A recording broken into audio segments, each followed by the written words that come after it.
नमस्कार, news point लेकर हाजिर हूं मैं राजीव। दोस्तों, राहुल गांधी बीजेपी पर लगातार इल्जाम लगा रहे हैं कि वो चुनाव जीत नहीं रही बल्कि वोट चोरी और सीट चोरी कर रही है। अब राहुल गांधी की बात को ही सहयोगी दलों के नेता भी आगे बढ़ा रहे हैं। आप जानते हैं कि पश्चिम बंगाल में इस समय बीजेपी टीएमसी को तोड़ने में लगी हुई है। उसके कई बागी सांसद इस समय बीजेपी नेता भूपेंद्र यादव के घर पहुंचे हैं, ऐसी खबर है। और अब तो विजुअल भी आ गए कि भूपेंद्र यादव के घर से बाहर भी निकल रहे हैं, मीटिंग हो गई। लेकिन कितने लोग पहुंचे हैं ये भी अभी थोड़ी देर में आपको बताऊंगा। इन नेताओं में उन सायोनी घोष का नाम भी शामिल है जिनके धुआंधार भाषणों ने ऐसा तहलका मचाया था कि अमित शाह तक हिल गए थे। सायोनी घोष ने राघव चड्ढा के पाला बदलने पर भी हमला बोला था, आपको याद होगा। लेकिन अब वो पत्रकारों को जवाब देना जरूरी नहीं समझती हैं। उन्होंने कहा है कि उन्हें जो कहना होगा वो अपने क्षेत्र की जनता से कहेंगी। ये देखिए, ये जो विजुअल्स आ रहे हैं, ये विजुअल उनके घर के आ रहे हैं और निकले हैं। ये लोग निकले हैं भूपेंद्र यादव के घर से, लाल साड़ी में। उधर ये सायोनी घोष हैं और तमाम नेता।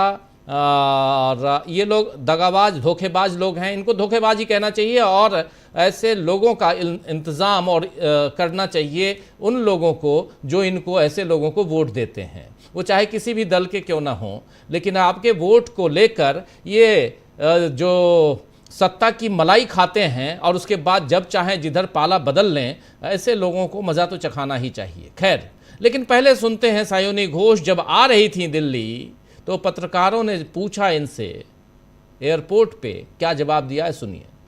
मैम, पता चलेगा क्या कुछ होगा, आप लोगों को पता चलेगा। आपको हमेशा साथ रहने की बात कर रही थी मैम। आपको हमेशा साथ रहने की बात कर रही थी। देखिए, आपको मैं चड्ढा नहीं हूँ, ये मैं आपको जवाब नहीं दूंगी। मैं जवाब सिर्फ अपने क्षेत्र के लोगों को। ये लोग आपकी बात सुन रहे हैं, सायोनी जी, ये आवाज आपके लोगों तक पहुँच रही है। क्या कुछ आप बताएंगे? आगे भी पहुंची। चड्ढा नहीं हूँ, चड्डी बन जाऊँ, ऐसी बात आप तंज कर रही थी। ऐसी बातें क्यों कर रही थी? अब एनडीए में जाके आप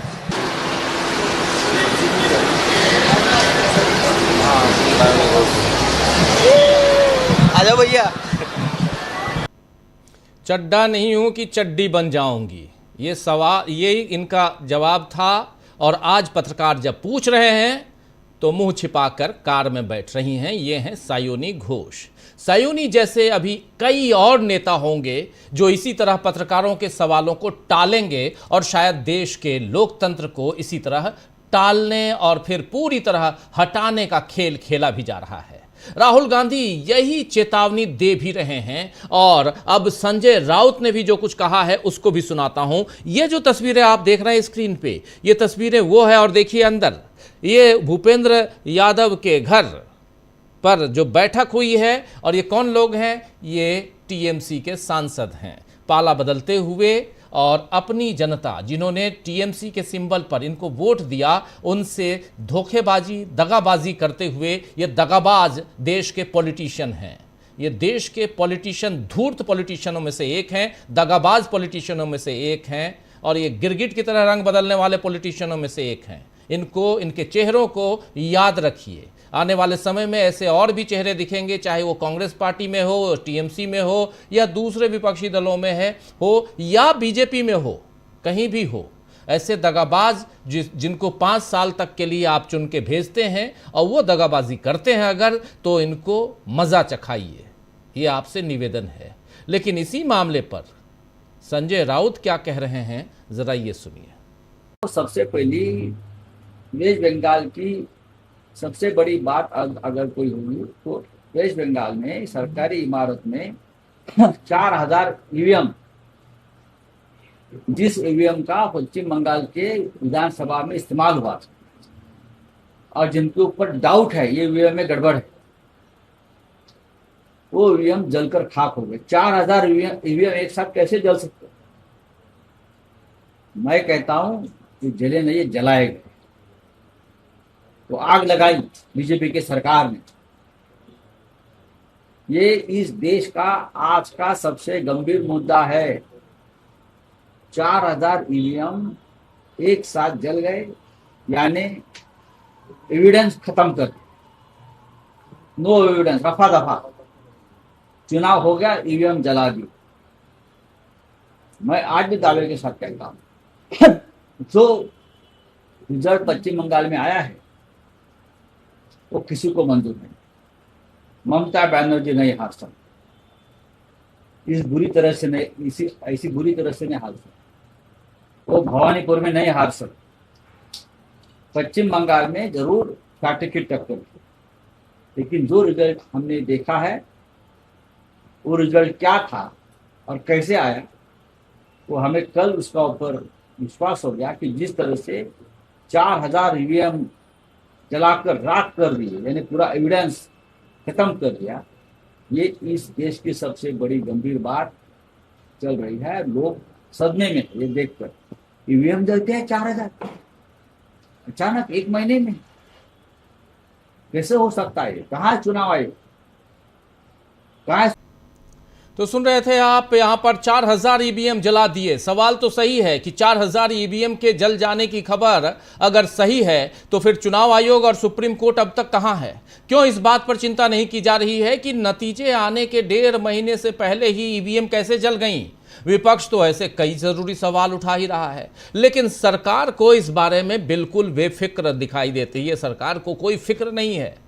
इस बीच ये जो तस्वीर देख रहे हैं, पहले थोड़ी सी चर्चा इसकी कर लेते हैं। यहां आप अगर गिन सकते हैं तो गिनिए कितने लोग हैं। कद्दावर नेता प्रभारी पश्चिम बंगाल के, उनके घर पर कितने लोग इकट्ठा हुए हैं, जरा गिनना शुरू कीजिए। राइट साइड पहला 1 2 3 4 5 6 7 8 9 10 11 12 13 14 15 16। मैं तो 16 लोगों को गिन पा रहा हूं, 17 हो सकते हैं, 16 है, 16 लोगों को गिन पा रहा हूं। देखिए इधर से 1 2 3 4 5 6, एक निशिकांत दुबे दिखाई दे रहे हैं, 6 7 8 9 10 11 12 13 14 15 16, 16वें नंबर पर सायोनी घोष दिखाई दे रही हैं और 17वें नंबर पर ये साहब। पहचान नहीं पा रहा हूँ सबको, लेकिन इसमें से कई चेहरे ऐसे हैं जो बिल्कुल पहचान में नहीं आ रहे हैं, कई टीएमसी के हैं। और ये लोग अगर 16-17 लोग हैं, भूपेंद्र यादव, निशिकांत दुबे को अगर मात्र इन दोनों को ही हटा दें तो बचते हैं 17 में से 2 हटा दिया 15। ये 19 लोग कहाँ हैं? 19 की बात हो रही है। चलिए ये सवाल हम आगे चर्चा करेंगे तो इस सवाल पे फिर से आएंगे जस्ट आपके लिए। और ये क्या दिखा रहा हूँ? ये दिखा रहा हूँ कि ये टीएमसी के बागी नेता, बागी जो सांसद की भूमिका में हैं, जो सांसद की भूमिका में हैं और जिनको सांसद टीएमसी ने बनाया अपने सिंबल पे, वो आज धोखेबाज निकले हैं, धोखा दे रहे हैं अपनी पार्टी से, अपनी पार्टी के नेताओं से। और सबसे बड़ी चीज कि अपने चाहने वाले वोटरों को धोखा दे रहे हैं। उन्होंने बीजेपी के नाम पे वोट नहीं दिया होगा इन लोगों को, उन्होंने टीएमसी के नाम पे वोट दिया है। लेकिन अब बीजेपी की गोद में बैठे हुए ये नेता आगे क्या गुल खिलाएंगे? ऐसे नेताओं को कभी भी चुनकर मत भेजना दोस्तों, बिल्कुल नहीं भेजना। और इन सब के कारण ही 4000 ईवीएम जलाए जाते हैं, 4000 ईवीएम जलाए गए हैं, ये तय मानिए। लेकिन कहां है सुप्रीम कोर्ट, कहां है चुनाव आयोग? बड़ा सवाल है। बीजेपी नेता कहीं नरेंद्र मोदी के 12 साल पर पूजा पाठ करते हुए दिख रहे हैं तो कहीं साफ सफाई करते हुए दिख रहे हैं। बेचारे बीजेपी नेता चापलूसी में ये सवाल भी मोदी से नहीं पूछ सकते हैं कि आपने तो सत्ता संभालते ही गांधी जी के चश्मे को दिखाकर स्वच्छता अभियान शुरू किया था और सबके हाथों में झाड़ू पकड़वाकर फोटो भी खिंचवाई थी तब 12 साल पहले। तो अब इतनी गंदगी क्यों बनी हुई है कि नेताओं को साफ करने के लिए उतरना पड़ रहा है? खैर, धूल और मिट्टी की गंदगी तो फिर भी साफ हो जाएगी दोस्तों, लेकिन सरकार बनाने और सत्ता पर बैठे रहने के लिए जो गंदगी फैलाई जा चुकी है, उसे समेटने का काम, उसे साफ करने का काम शुरू अगर नहीं किया गया तो भारत का बहुत बड़ा नुकसान हो जाएगा। आप जानते हैं कि मोदी फिर से विदेश यात्रा पर जा चुके हैं। तस्वीरें दिखाऊं? जरा दिखाइए, देखिए, विदेश यात्रा पर जा चुके हैं, गले लग रहे हैं, गले पड़ रहे हैं फ्रांस के राष्ट्रपति से इमैनुअल मैक्रों और डांस देख रहे हैं। फ्रांस पहुंचकर भारतीय नृत्य संगीत का आनंद उन्होंने लिया है। देखिए, डांस देखिए, मोदी जी डांस देख रहे हैं। जहां भी आजकल जाते हैं डांस देखते हैं। लाखों रुपए खर्च होता है इस नृत्य को दिखाने में। नरेंद्र मोदी विदेश में जाके डांस देख रहे हैं, भारतीय नृत्य संगीत का आनंद ले रहे हैं और मैक्रो को गले मिलकर आंखों से इशारा कर अपनी दोस्ती भी दिखा रहे हैं। जरा मैक्रो से जो मिले हैं जरा उसको भी दिखाइए। जरा मैक्रो से, ये वाली तस्वीर नहीं, एक और तस्वीर है, चलिए वो बाद में और नज़दीक वाली तस्वीर दिखाऊंगा जिससे आप समझ जाएंगे कि आंखों ही आंखों में क्या हो रहा है। अब G7 की बैठक में बाकी नेताओं के साथ भी मोदी की ऐसी ही तस्वीरें आएंगी, ये भी तय मानिए, और तब उन परिवारों पर क्या बीतेगी जिनके अपने हैं वह हाल ही में अमेरिकी हमले में जान गंवा चुके हैं। नाम पता आप जानते हैं कि 3 भारतीयों की मौत हुई है, 3 भारतीय नाविकों की मौत हुई है ओमान की खाड़ी में कमर्शियल शिप पर हुए अमेरिकी हमले में। और इस पर मोदी ने अमेरिका या ट्रंप से कुछ नहीं कहा। और एस जयशंकर भारत के विदेश मंत्री हैं, मार्को रूबियो से बात की है उन्होंने, तो मार्को रूबियो ने पलटकर कह दिया है, सुना दिया है कि अमेरिकी नियमों का उल्लंघन करेंगे अगर आप तो ऐसा ही होगा। राहुल गांधी ने इस पर मोदी के लिए क्या लिखा है जरा वो देखिए।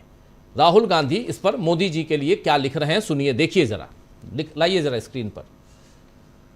लिख रहे हैं राहुल गांधी, कॉम्प्रोमाइज्ड पीएम के राज में यहां ये अमेरिकी हमलों में 3 भारतीय नाविकों की हत्या के चंद दिन बाद न अफसोस न माफी, उल्टा अमेरिका ने आदेश देना जारी रखा है। उनके शब्द पढ़िए, अमेरिकी सेना के आदेश तुरंत माने, कोई उल्लंघन बर्दाश्त नहीं किया जाएगा। यह अमेरिकी रक्षा मंत्री मार्को रूबियो ने बता दिया है, विदेश मंत्री। एक आजाद देश इस तरह की भाषा कभी नहीं सहेगा, लेकिन हमारे कॉम्प्रोमाइज्ड पीएम चुप, एक आज्ञाकारी नौकर की तरह सुनते हैं और आदेश मान लेते हैं। कॉम्प्रोमाइज्ड पीएम देश के सम्मान की रक्षा नहीं करेगा, क्योंकि जो देश का अपमान करते हैं वो उन्हीं के वश में हैं। तो मोदी को राहुल ने कॉम्प्रोमाइज्ड बताने के साथ आज्ञाकारी नौकर जैसा भी बताया है। वहीं इसी ओमान की खाड़ी में फंसे एक और जहाज में एक नाविक की मौत तबीयत खराब होने के कारण हो गई और उसे सम्मान के साथ घर लाने की कोई व्यवस्था सरकार ने नहीं की है, बल्कि उसकी बॉडी को उसके साथी ठंडे पानी की बोतलों से बचाने की कोशिश कर रहे हैं। वो तस्वीरें भी हैं, लेकिन दिखाना नहीं चाहता हूँ। कम्युनिटी वायलेंस है, विभत्स है, अच्छा नहीं है, सिर्फ बता रहा हूँ, आप सुन लीजिए कि उनके दोस्त जो हैं वो उनकी बॉडी जो है, डेड बॉडी, उसको ठंडे पानी की बोतलों से, जिसको बर्फ़ के सिल्ली पे रखा जाना चाहिए, उस पे रख के ला रहे हैं। राहुल गांधी ने इस पर बेहद नाराज़गी के साथ जो कुछ लिखा है ज़रा ये भी देखिए। ये है, कॉम्प्रोमाइज्ड पीएम के राज में एक भारतीय होने का मतलब दुर्गति है। विदेशी ताकत हमारे नागरिकों को मारती है। हमारी सरकार एक आज्ञाकारी नौकर की तरह चुपचाप आदेश मान लेती है और हमारे नागरिक सड़ने के लिए छोड़ दिए जाते हैं। इस भारतीय को घर लाइए अभी, ये कह रहे हैं राहुल गांधी उस तस्वीर के साथ। दोस्तों नहीं दिखा सकता हूं, लेकिन नरेंद्र मोदी क्या कर रहे हैं देख लीजिए, देखिए जरा, ये देखिए, आंखों ही आंखों में इशारा हो गया। तो राहुल गांधी ने एक तरह से अल्टीमेटम दिया है कि फौरन अब काम शुरू होना चाहिए, वरना सरकार को इसका भारी खामियाजा भुगतना पड़ेगा। देखना होगा कि सरकार इस चेतावनी को सुनती है या नहीं। वैसे अब जनता भी देख रही है कि राम मंदिर, हिंदू धर्म, ये सारी बातें करते हुए, इन बातों में उलझाकर नरेंद्र मोदी सत्ता में तो आ गए, और अब देश का क्या हाल हो रहा है। जिस राम मंदिर की नींव रखने से लेकर उद्घाटन तक का काम मोदी ने किया, वहां करोड़ों के गबन की खबर है और मोदी इस पर भी कुछ नहीं बोल रहे हैं। लेकिन पवन खेड़ा ने इस पर कांग्रेस का प्लान बताया है। आइए जरा सुन लीजिए। अब पवन खेड़ा अब राज्यसभा सांसद भी हैं, सुनिए जरा क्या कह रहे हैं। उस पे हम बहुत बड़ी प्रेस वार्ता करने जा रहे हैं आने वाले 2-3 दिनों में। एक लोगों की आस्था के साथ जो खिलवाड़ हो रहा है अयोध्या में, उसको पूरा देश देख रहा है और मुझे लगता है कि देश माफ नहीं करने वाला। तो राम मंदिर में गबन से लेकर भारत के सम्मान और चुनाव चोरी तक कई मुद्दों पर मोदी फंस चुके हैं। क्या विपक्ष उनका हिसाब करेगा? आज इसी पर चर्चा करेंगे। आइए चर्चा की शुरुआत करते हैं। हमारे साथ कुछ वरिष्ठ साथी जुड़े हुए हैं, उनसे पहले आपका परिचय करवाता हूं। स्क्रीन पर ले आइए हमारे तमाम साथियों को। देखिए 6 वरिष्ठ साथी हमारे साथ जुड़े हुए हैं। हमारे साथ जयशंकर गुप्त जी हैं, हमारे साथ प्रेम कुमार जी हैं, हमारे साथ प्रफुल्ल कोलख्यान जी हैं, प्रोफेसर अखिल स्वामी जी हैं, प्रशांत टंडन जी हैं और अमलेंदु उपाध्याय जी हैं। आप सबका स्वागत है, इस्तकबाल है। स्वागत इस्तकबाल अब तमाम दोस्त साथी शुभचिंतक आप सबका जो अब तक जुड़ चुके हैं, उनका भी, जो जुड़ने वाले हैं उनका भी। रविवार का दिन है, सोचता हूँ हर बार कि आज थोड़ा आराम किया जाए, कम खबरें हों, 1 घंटे में प्रोग्राम खत्म कर दें, लेकिन रविवार का दिन इतना हैवी हो जाता है, इतना ज़्यादा कि आप 6 लोग हैं, लगता है कि 6 और लोगों को बैठा लिया जाए, 12 लोग रहें तो कम से कम अच्छी बातें होंगी और भी ज़रूरी चीज़ें जो छूट जाती हैं, लेकिन कार्यक्रम 3 घंटे का करना पड़ जाएगा, फिर दिक्कत हो जाएगी। 1.5 घंटे में ही समेटने की कोशिश करते हैं, जैसे अमूमन रोज़ हम समेटने की कोशिश करते हैं, और मुद्दे बहुत हैं। प्रशांत जी, सबसे पहले आपके पास आता हूँ, फिर स्वामी जी आपके पास, तमाम साथियों आप लोगों के बीच भी। प्रशांत जी, तस्वीरों की शुरुआत होती है टीएमसी से। आज एक खबर उधर से भी आई होगी, आज नहीं बल्कि 2-3 दिनों से चल रही है, ऑपरेशन टाइगर शुरू हो गया है। यानी महाराष्ट्र में शिवसेना के सांसदों को तोड़ने का काम। आज शिवसेना यूबीटी उद्धव ठाकरे ने आज अपनी मीटिंग ली है। जो नहीं आए वो वर्चुअली जुड़े, लेकिन उनके सारे सांसद जुड़ गए। वहाँ भी कहा जा रहा था कि 4 सांसद नहीं आए और बस अब तो गए। ये आखिर खेल चल क्या रहा है प्रशांत जी? आप चुनाव जीते ना जीते, मतलब अब 2 बातें हो गई। पहली बात तो ये जो राहुल गांधी ने अपने भाषण में कहा है, पहली बात तो ये कि आपको अपना नाम आएगा कि नहीं आएगा, नॉमिनेट आप होंगे कि नहीं होंगे। ये नॉमिनेट हो गए, चुनाव जीतेंगे कि नहीं जीतेंगे। 2, चुनाव जीत गए तो आप जिस पार्टी से जीते हैं वहां आप नहीं रहेंगे, ये गारंटी है। आपको तो किसी भी तरह इन प्रकार साम दाम दंड भेद करके बीजेपी अपने खेमे में ले आएगी। आखिर चल क्या रहा है? कहाँ हैं हम लोग जब से पैदा हुए और आज तक 2014 के बाद से जो आज़ाद भारत में रह रहे हैं, हम लोगों ने इस आज़ाद भारत में ये सब दुर्गतियां देखी हैं। इससे बढ़िया तो वो परतंत्र भारत था 2014 से पहले वाला, उसी में ले आए, ज़्यादा अच्छा है। प्रशांत जी, की कहानी चल रही है इस देश में। चोर चोरी करने के तरीका अपनाता है, पुलिस वो तरीकों को पकड़ लेती है, चोर फिर नई ट्रिक लेकर आता है बाजार में। यही चल रहा है। पहले आपने राजीव कुमार को चुनाव आयोग बना के आपने रातों रात वोटिंग परसेंटेज बढ़वाया। जब उस वोटिंग परसेंटेज से जीत हासिल कर ली हरियाणा में, महाराष्ट्र में, दिल्ली में, और वोट काटे गए, उसको राहुल गांधी ने एक्सपोज कर दिया। तो फिर आप SIR लेकर आए, जिसका पायलट प्रोजेक्ट आपने बिहार में किया, बंगाल में किया। अब वो SIR का भी तोड़ विपक्षी पार्टियां ले आएंगी, या उस पर बहुत शोर मच गया पूरे देश भर में। तो अब मोदी जी सत्ता में बने रहने के लिए डिलिमिटेशन का एक लेकर आना चाहते हैं कि कोई हरा ही ना पाए उनको, और उसी डिलिमिटेशन के नंबर के जुगाड़ कर रहे हैं, क्योंकि वो बहुमत 2/3 बहुमत ना होने की वजह से वो बिल लोकसभा में गिर गया था। अब ये तृणमूल कांग्रेस के मामले पर आते हैं राजीव। ये पूरा प्रकरण वही कर रहा है, शिवसेना तृणमूल कांग्रेस नंबर जुटाने का, और उसमें हालांकि कामयाब नहीं हो पाएंगे, लेकिन फिर भी वो कोशिश कर रहे हैं। और उसमें हो ये रहा है कि रोज बीजेपी का जो नैतिक आधार है वो कमजोर हो रहा है, लोगों की नाराजगी बढ़ रही है, लोगों के सामने एक्सपोज हो रहे हैं, और वो सब कुछ ऐड हो रहा है बीजेपी के खाते में। जो नीट या CBSE या बेरोजगारी या पेट्रोल के दाम, डीजल के दाम, इन सब पे, या जो हमारे नाविक मारे जा रहे हैं जिस पे आप खामोश है। खामोश क्या है? अमेरिका धमकी दे रहा है आपको, आपके नागरिकों को मारा उसने, उसके बाद धमकी भी दे रहा है कि अगर आपने नियम तोड़े तो फिर मारेंगे। वो कह रहा है, उसके बिल्कुल रूबियो के शब्द हैं कि will not be tolerated, any violation of US forces will not be tolerated. क्या वो अमेरिका की जमीन से हमारे भारत के जहाज निकल रहे हैं? क्या अमेरिका की सीमा से निकल रहे हैं भारत के जहाज? क्यों मारेगा? मैंने एक नाविक का वीडियो देखा, वो कह रहा है कि सिर्फ भारतीय जहाजों को टारगेट क्यों बना रहे हो, हमने क्या बिगाड़ा है? तो ये मोदी जी की दोस्ती है। आज गले मिल रहे हैं मैक्रो से, उसके पास जब वो अमेरिका जाएंगे या ट्रंप से मुलाकात होगी उससे भी गले मिलते हैं, माय फ्रेंड। अब जरा तृणमूल कांग्रेस में मामला बड़ा अजीब फंसा हुआ है। देखिए, अभिषेक बनर्जी ने चिट्ठी लिखी है स्पीकर को। वो चिट्ठी मेरे ख्याल से आज डिलीवर करने ही सागरिका घोष गई थी। ये चिट्ठी 3 पेज की चिट्ठी, मैंने पढ़ ली पूरी चिट्ठी। इसमें उन्होंने ये कहा है कि देखिए, political party, legislative party political party नहीं होती है। और ये जो एमपीज हैं जो आपसे मिलेंगे, या हो सकता है मिल चुके हों या मिलेंगे, उनको आप अलग से ग्रुप ना बनाएं, क्योंकि ऐसा सुप्रीम कोर्ट का एक जजमेंट है जो Subhash Desai versus principal secretary of Maharashtra government का है। उस जजमेंट को उन्होंने उद्धृत किया है। वो कॉन्स्टिट्यूशनल बेंच का 2023 का जजमेंट है, उसको चिट्ठी में उद्धृत किया है कि आप उसको ना करें। तृणमूल कांग्रेस का चीफ व्हिप है बनाया हुआ, तृणमूल कांग्रेस का बनाया हुआ वहाँ पे लीडर पार्टी है। लीडर पार्टी को एमपीज नहीं चुनते हैं, वो पार्टी चुनती है। पॉलिटिकल पार्टी अभी भी ममता बनर्जी के पास है, एक बात।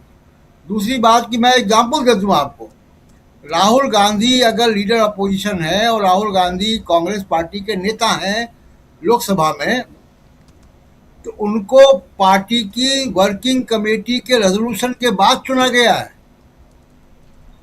कांग्रेस पार्लियामेंट्री पार्टी ने नहीं चुना उनको। तो आपकी पार्लियामेंट्री पार्टी में कितने लोग हैं कितने लोग नहीं है, ऐसा कोई मतलब नहीं है। पॉलिटिकल पार्टी अपने ऑफिस बेयरर्स को चुनती है। जो कल्याण बनर्जी चीफ व्हिप हैं और अभिषेक बनर्जी वहाँ पे लीडर ऑफ द हाउस है। स्पीकर के हिसाब से वही है। अब ये 18, 19, 20 की जो संख्या है, ये एंटी डिफेक्शन लॉ में इसका कोई मतलब नहीं है राजीव जी।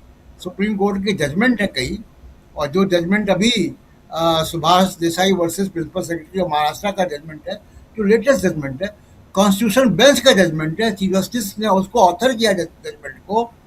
वो जजमेंट कहता है कि ये सेपरेट ग्रुप जैसी कोई चीज नहीं होती है पार्लियामेंट में जी। तो सेपरेट ग्रुप बनाने का जो ये निवेदन करेंगे, आग्रह करेंगे स्पीकर से, उसको इंटरटेन ना किया जाए, ये उन्होंने लिखा है। अब ये जो भगोड़े हैं तृणमूल कांग्रेस के, ये भगोड़ों का जरा इतिहास बड़ा रोचक है। सुदीप बंदोपाध्याय बैठे हुए थे सफेद दाढ़ी में सामने सामने भूपेंद्र यादव के यहाँ, उनको सीबीआई गिरफ्तार कर चुकी है वो चिटफंड घोटाले में। काकोली घोष नारदा घोटाले के स्टिंग ऑपरेशन में दिखाई देनी पैसा लेते हुए, उनका वीडियो घूम रहा है सब जगह। सयोनी घोष का भी ऐसी कोई नस पकड़ ली गई होगी, तभी इतना बड़ा यूटर्न लिया उन्होंने। तो सबके कोई ना कोई मामले हैं, और ईडी पूरे बंगाल में घूम रही है। अब इन्फोर्समेंट डायरेक्टरेट की जिम्मेदारी है कि तृणमूल कांग्रेस को तोड़ना, और वो दबाव बना रही है, लेकिन कानून इसको नहीं इजाजत देता है। कानून इसका ऐसा कोई कानून नहीं है कि सेपरेट ग्रुप को वो मान्यता दे दी जाए। दूसरा एक बहुत इंपॉर्टेंट जजमेंट है शरद यादव का। शरद यादव ने क्या किया था, अब विपक्षी पार्टी की पॉलिटिकल रैली में चले गए थे।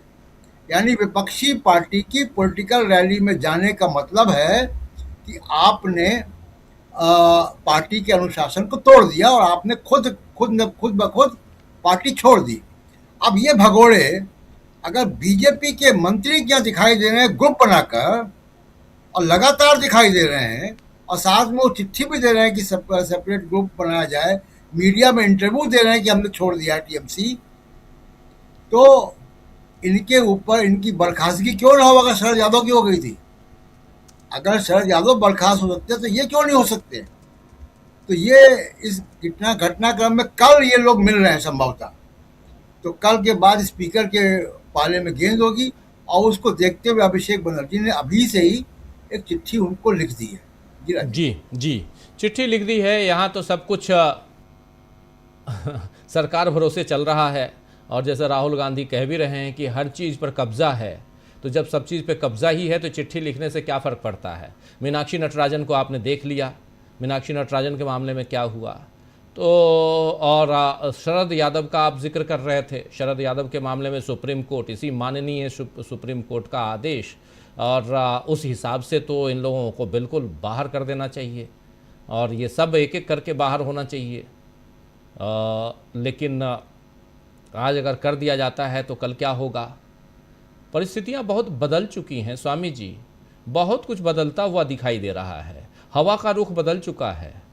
ये जो बंगाल की खाड़ी से उठने वाला तूफान है, उसका रुख जो है वो दिल्ली की तरफ है कि किधर है, ये समझ में अभी तो नहीं आ रहा है। बंगाल से हमारे साथी मौजूद हैं, प्रफुल्ल जी और अच्छे से बताएंगे, उस तूफान को वो महसूस करते हैं। लेकिन स्वामी जी, पहले आपके पास ही आना चाहता हूँ, उस तूफान को आप कैसा फील कर रहे हैं? क्या उस तूफान को थोड़ा बहुत भी आज की तारीख में महसूस कर पा रहे हैं, फील कर पा रहे हैं आप?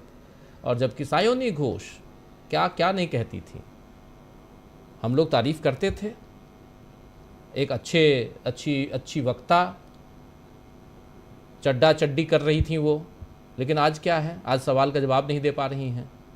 तो इसलिए, और ऐसे कई लोग हैं, इनके साथ क्यों नहीं होना चाहिए? ये देखिए गाड़ियां, ये देखिए काफिला है टीएमसी के सांसद, कहाँ? तो भूपेंद्र यादव बीजेपी के मंत्री, उनके घर पर। शर्म नहीं आती स्वामी जी इन लोगों को? ये बेशर्म है, बहुत बड़े बेशर्म हैं ये लोग। इनकी जो खाल है ना, इनकी जो चमड़ी है बहुत मोटी है। स्वामी जी देखिए राजीव जी, कल हम लोग जो असल में बात कर रहे थे, अब देश के सामने केवल 3 विकल्प हैं। एक विकल्प तो है ये अन्याय होता रहे और हम इसे सहते रहें, और ये कहा भी था, डॉक्टर लोहिया ने कहा था या महात्मा गांधी ने कहा था, जो अन्याय करता है वो उतना दोषी नहीं है जितना अन्याय सहने वाला दोषी है। अन्याय हो रहा है।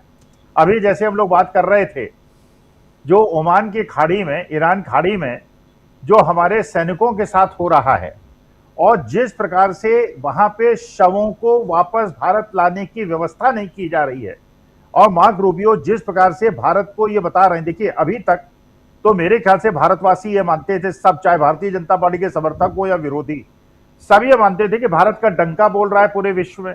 क्या डंका बोलते तो मैंने पंडित जवाहरलाल नेहरू के जमाने में देखा है, इंदिरा जी के जमाने में देखा है, और लाल बहादुर शास्त्री जी के जमाने में देखा है। लेकिन चलिए, अगर भक्तों को लगता है डंका बोल रहा है, तो ये बताइए, एक मैं डेटा चाहता हूं राजीव जी, आप इकट्ठा करा लें या भारतीय जनता पार्टी एक व्हाइट पेपर ले आए। ईरान की खाड़ी में कितने जहाजों पे आक्रमण हुआ है और कितने जहाजों पे उन्होंने आक्रमण करके उनके नाविकों की हत्या की है? मुझे ये बता दें कि वहां पे जो चीन के जहाज हैं, कितने जहाजों को उन्होंने मारा है, आक्रमण किया है, कितने जहाज नाविकों को उन्होंने मारा है, रूस के कितने नाविकों जहाज को, उनके ऊपर तो हिम्मत उनकी नहीं पड़ी। तो मैं तो ये मान के चलता था हमेशा कि मेरा भारतवर्ष जितना मजबूत देश है, क्योंकि देखिए अगर तुलना कर लें, नॉर्थ कोरिया से तुलना कर लें, ईरान से तुलना कर लें, या तुर्की से तुलना कर लें, हमारा भारतवर्ष उनसे बहुत ज्यादा ताकतवर है। हम न्यूक्लियर पावर हैं, हमारे पास राफेल जैसे वो हैं, ब्रह्मोस जैसे हमारे पास मिसाइल्स हैं, तो हम महाशक्ति हैं। 17वें या 16वें नंबर पे ईरान आता है सैन्य शक्ति के आधार पे, और हम उनसे बहुत बड़े हैं। किसी दूसरे देश के नाविकों पे और दूसरे देश के जहाजों पे आक्रमण करने का साहस नहीं जुटा पा रहा अमेरिका, तो हमारे देश के नाविकों को क्यों मार रहा है? और जो बिल्कुल प्रशांत जी सही बात कह रहे हैं, मैंने वो वीडियो देखी है, नाविक वहां से ये गुहार लगा रहे हैं भारत सरकार से और भारतवासियों से कि हमारे ऊपर ही सारे आक्रमण हो रहे हैं, भारतीयों के ऊपर आक्रमण हो रहे हैं। तो ये बताइए, पूरे विश्व के अंदर आज के तारीख में हमारा कोई दोस्त नहीं है। चलिए समझ में आता है कि अमेरिका की दोस्ती के लिए हमने सारे लोगों की दोस्ती की बलि चढ़ा दी, रूस से बलि चढ़ा दी। अभी बताइए, अमेरिका हम पे सबसे ज्यादा आक्रमण क्यों कर रहा है? ना हम ईरान के दोस्त हैं, ना अमेरिका के दोस्त हैं, वो भी हमारे लोगों को मार रहा है, हमारे नाविकों की हत्या हो रही है, उनको वापस नहीं ला पा रहे। और जिस प्रकार से पूरे विश्व के अंदर आज भारत की हास्यास्पद स्थिति बना दी गई है, और जिस प्रकार से आप देखिए हर जगह, हर फील्ड में, हर जगह, आज मैं बहुत जगह गया, बहुत ज्यादा लोगों से मेरी वार्ता हुई, कई समूह से वार्ता हुई, क्या नाटक बना रखा है इन लोगों ने। पेट्रोल पंप पे जाएंगे, आपको मजबूर किया जाएगा इथेनॉल मिक्स्ड आप पेट्रोल खरीदें। अरे भैया, दोनों विकल्प दे दो, तो इथेनॉल वाला भी दे दो, नॉन इथेनॉल वाला भी दे दो, हमें अपनी गाड़ी में जो तेल भरवाना होगा भरवा लेंगे। $120 पर बैरल के तेल में जो इन्होंने दाम बढ़ाए थे, आज $85 होने पे भी उसे कम करने के लिए तैयार नहीं है, और हमें मजबूर कर रहे हैं 15-20% इथेनॉल डालने। और उसके बाद हमारा 5 साल में इंजन बैठ जाएगा, उसके बाद नई गाड़ी खरीदें, फिर इन्हें रोड टैक्स दें, फिर इनको टैक्सेस दें, फिर इनका इथेनॉल का वो पेट्रोल मिक्स्ड लें। अरे क्या इन्होंने नौटंकी बना रखी है, हमारे देश की व्यवस्था को पूरी तरह से बर्बाद कर दिया है।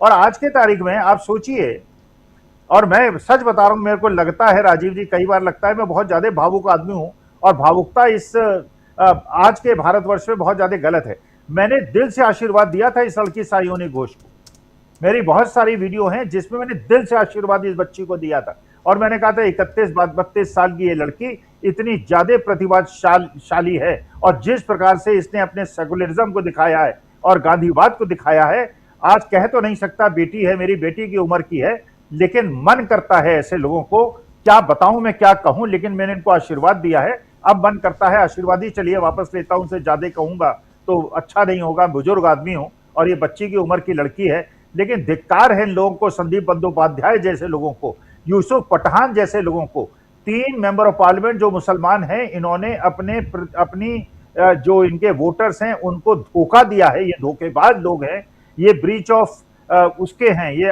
अमानना करने वाले लोग हैं, इन्होंने अमानत में खयानत की है और ऐसे लोग, और आज ये स्थिति हमारे देश की आपने बना दी है। पहले सारी बेईमानी करते हैं, उसके बाद सारे सबूत मिटा देते हैं। आपने पूछा था क्या होगा और क्या होना चाहिए।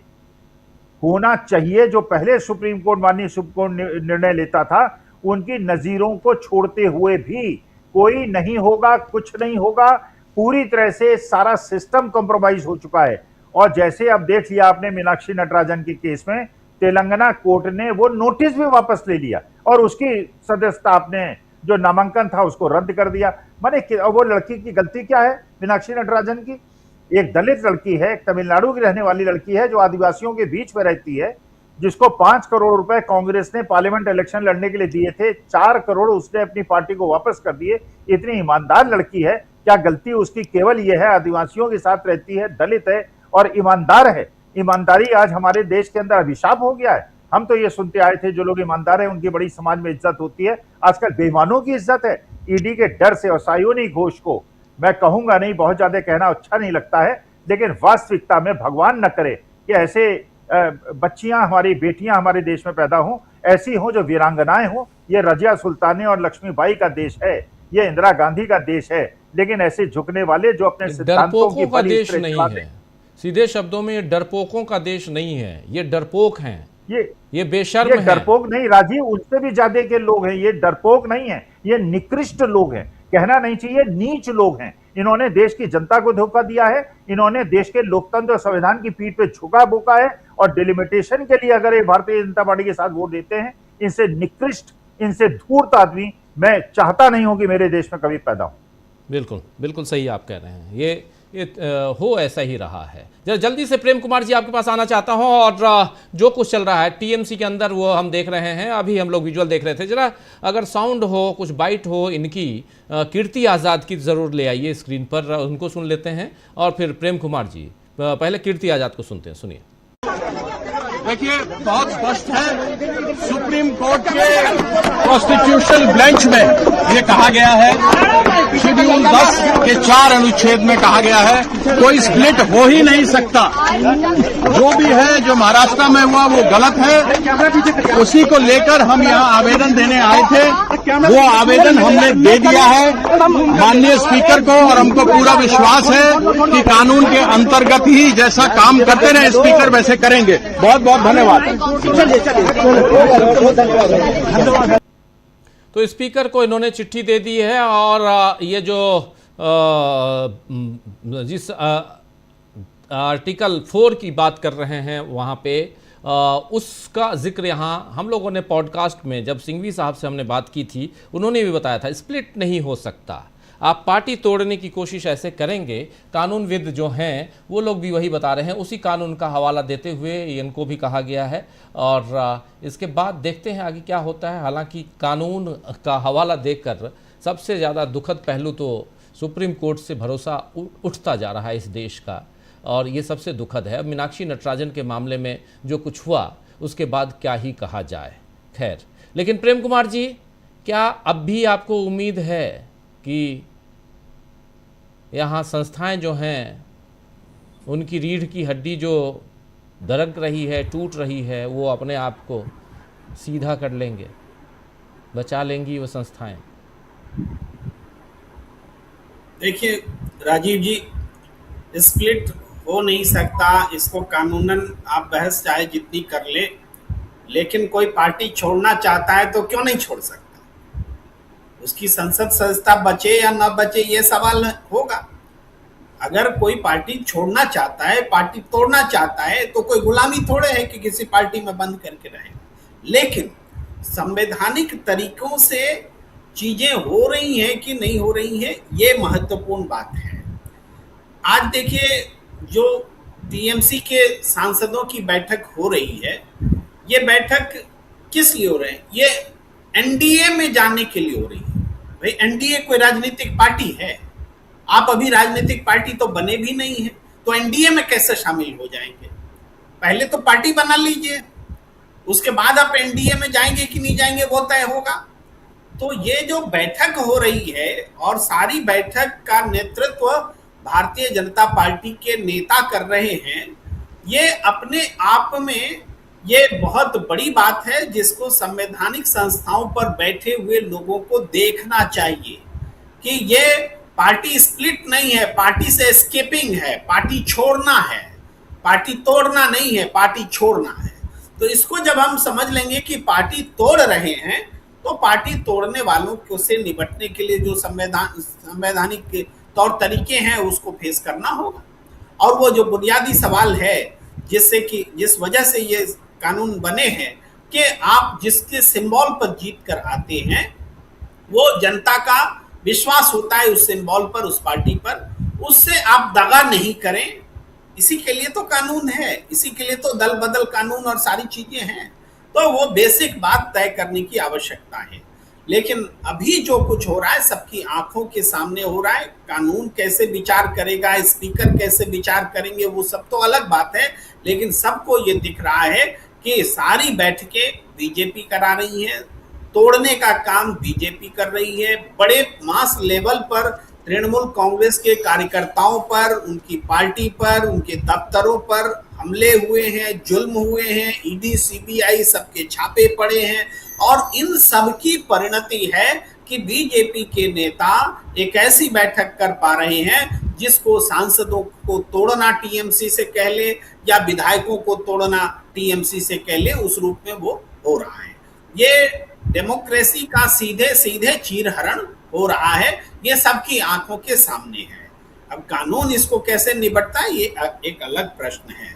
तो जो तृणमूल कांग्रेस पर जो संकट आया है, वो संकट इसलिए आया है, जो चुनाव में जिस तरीके से तृणमूल कांग्रेस को हराया गया और पूरा इंडियन स्टेट मिलकर के हराया, वही इंडियन स्टेट मिलकर के तृणमूल कांग्रेस को तोड़ रहा है। तो पूरी लड़ाई जो है वो इंडियन स्टेट से ही है। अब एक पार्टी से लड़ाई बची नहीं है, भारतीय जनता पार्टी से लड़ाई नहीं है अपोजिशन के किसी भी पार्टी की या गठबंधन की। ये सीधे भारतीय जनता पार्टी जो इंडियन स्टेट्स को अपनी मुट्ठी में कर चुकी है और उस शक्ति को अपने में अंतर्निहित कर चुकी है, उस सामूहिक शक्ति से लड़ाई बन गई है। इसलिए ये तकलीफ ज्यादा दिखती है, इसलिए ये कष्ट ज्यादा दिखता है कि अब कैसी लड़ाई तैयार की जाए समांतर तरीके से कि बीजेपी इंक्लूडिंग इंडियन स्टेट राजनीतिक लड़ाई कैसे लड़े, ये बड़ा प्रश्न खड़ा हो गया है। अब जैसे बहुत लोग सायोनी घोष पर बहुत चर्चा हो रही है। क्यों चर्चा हो रही है?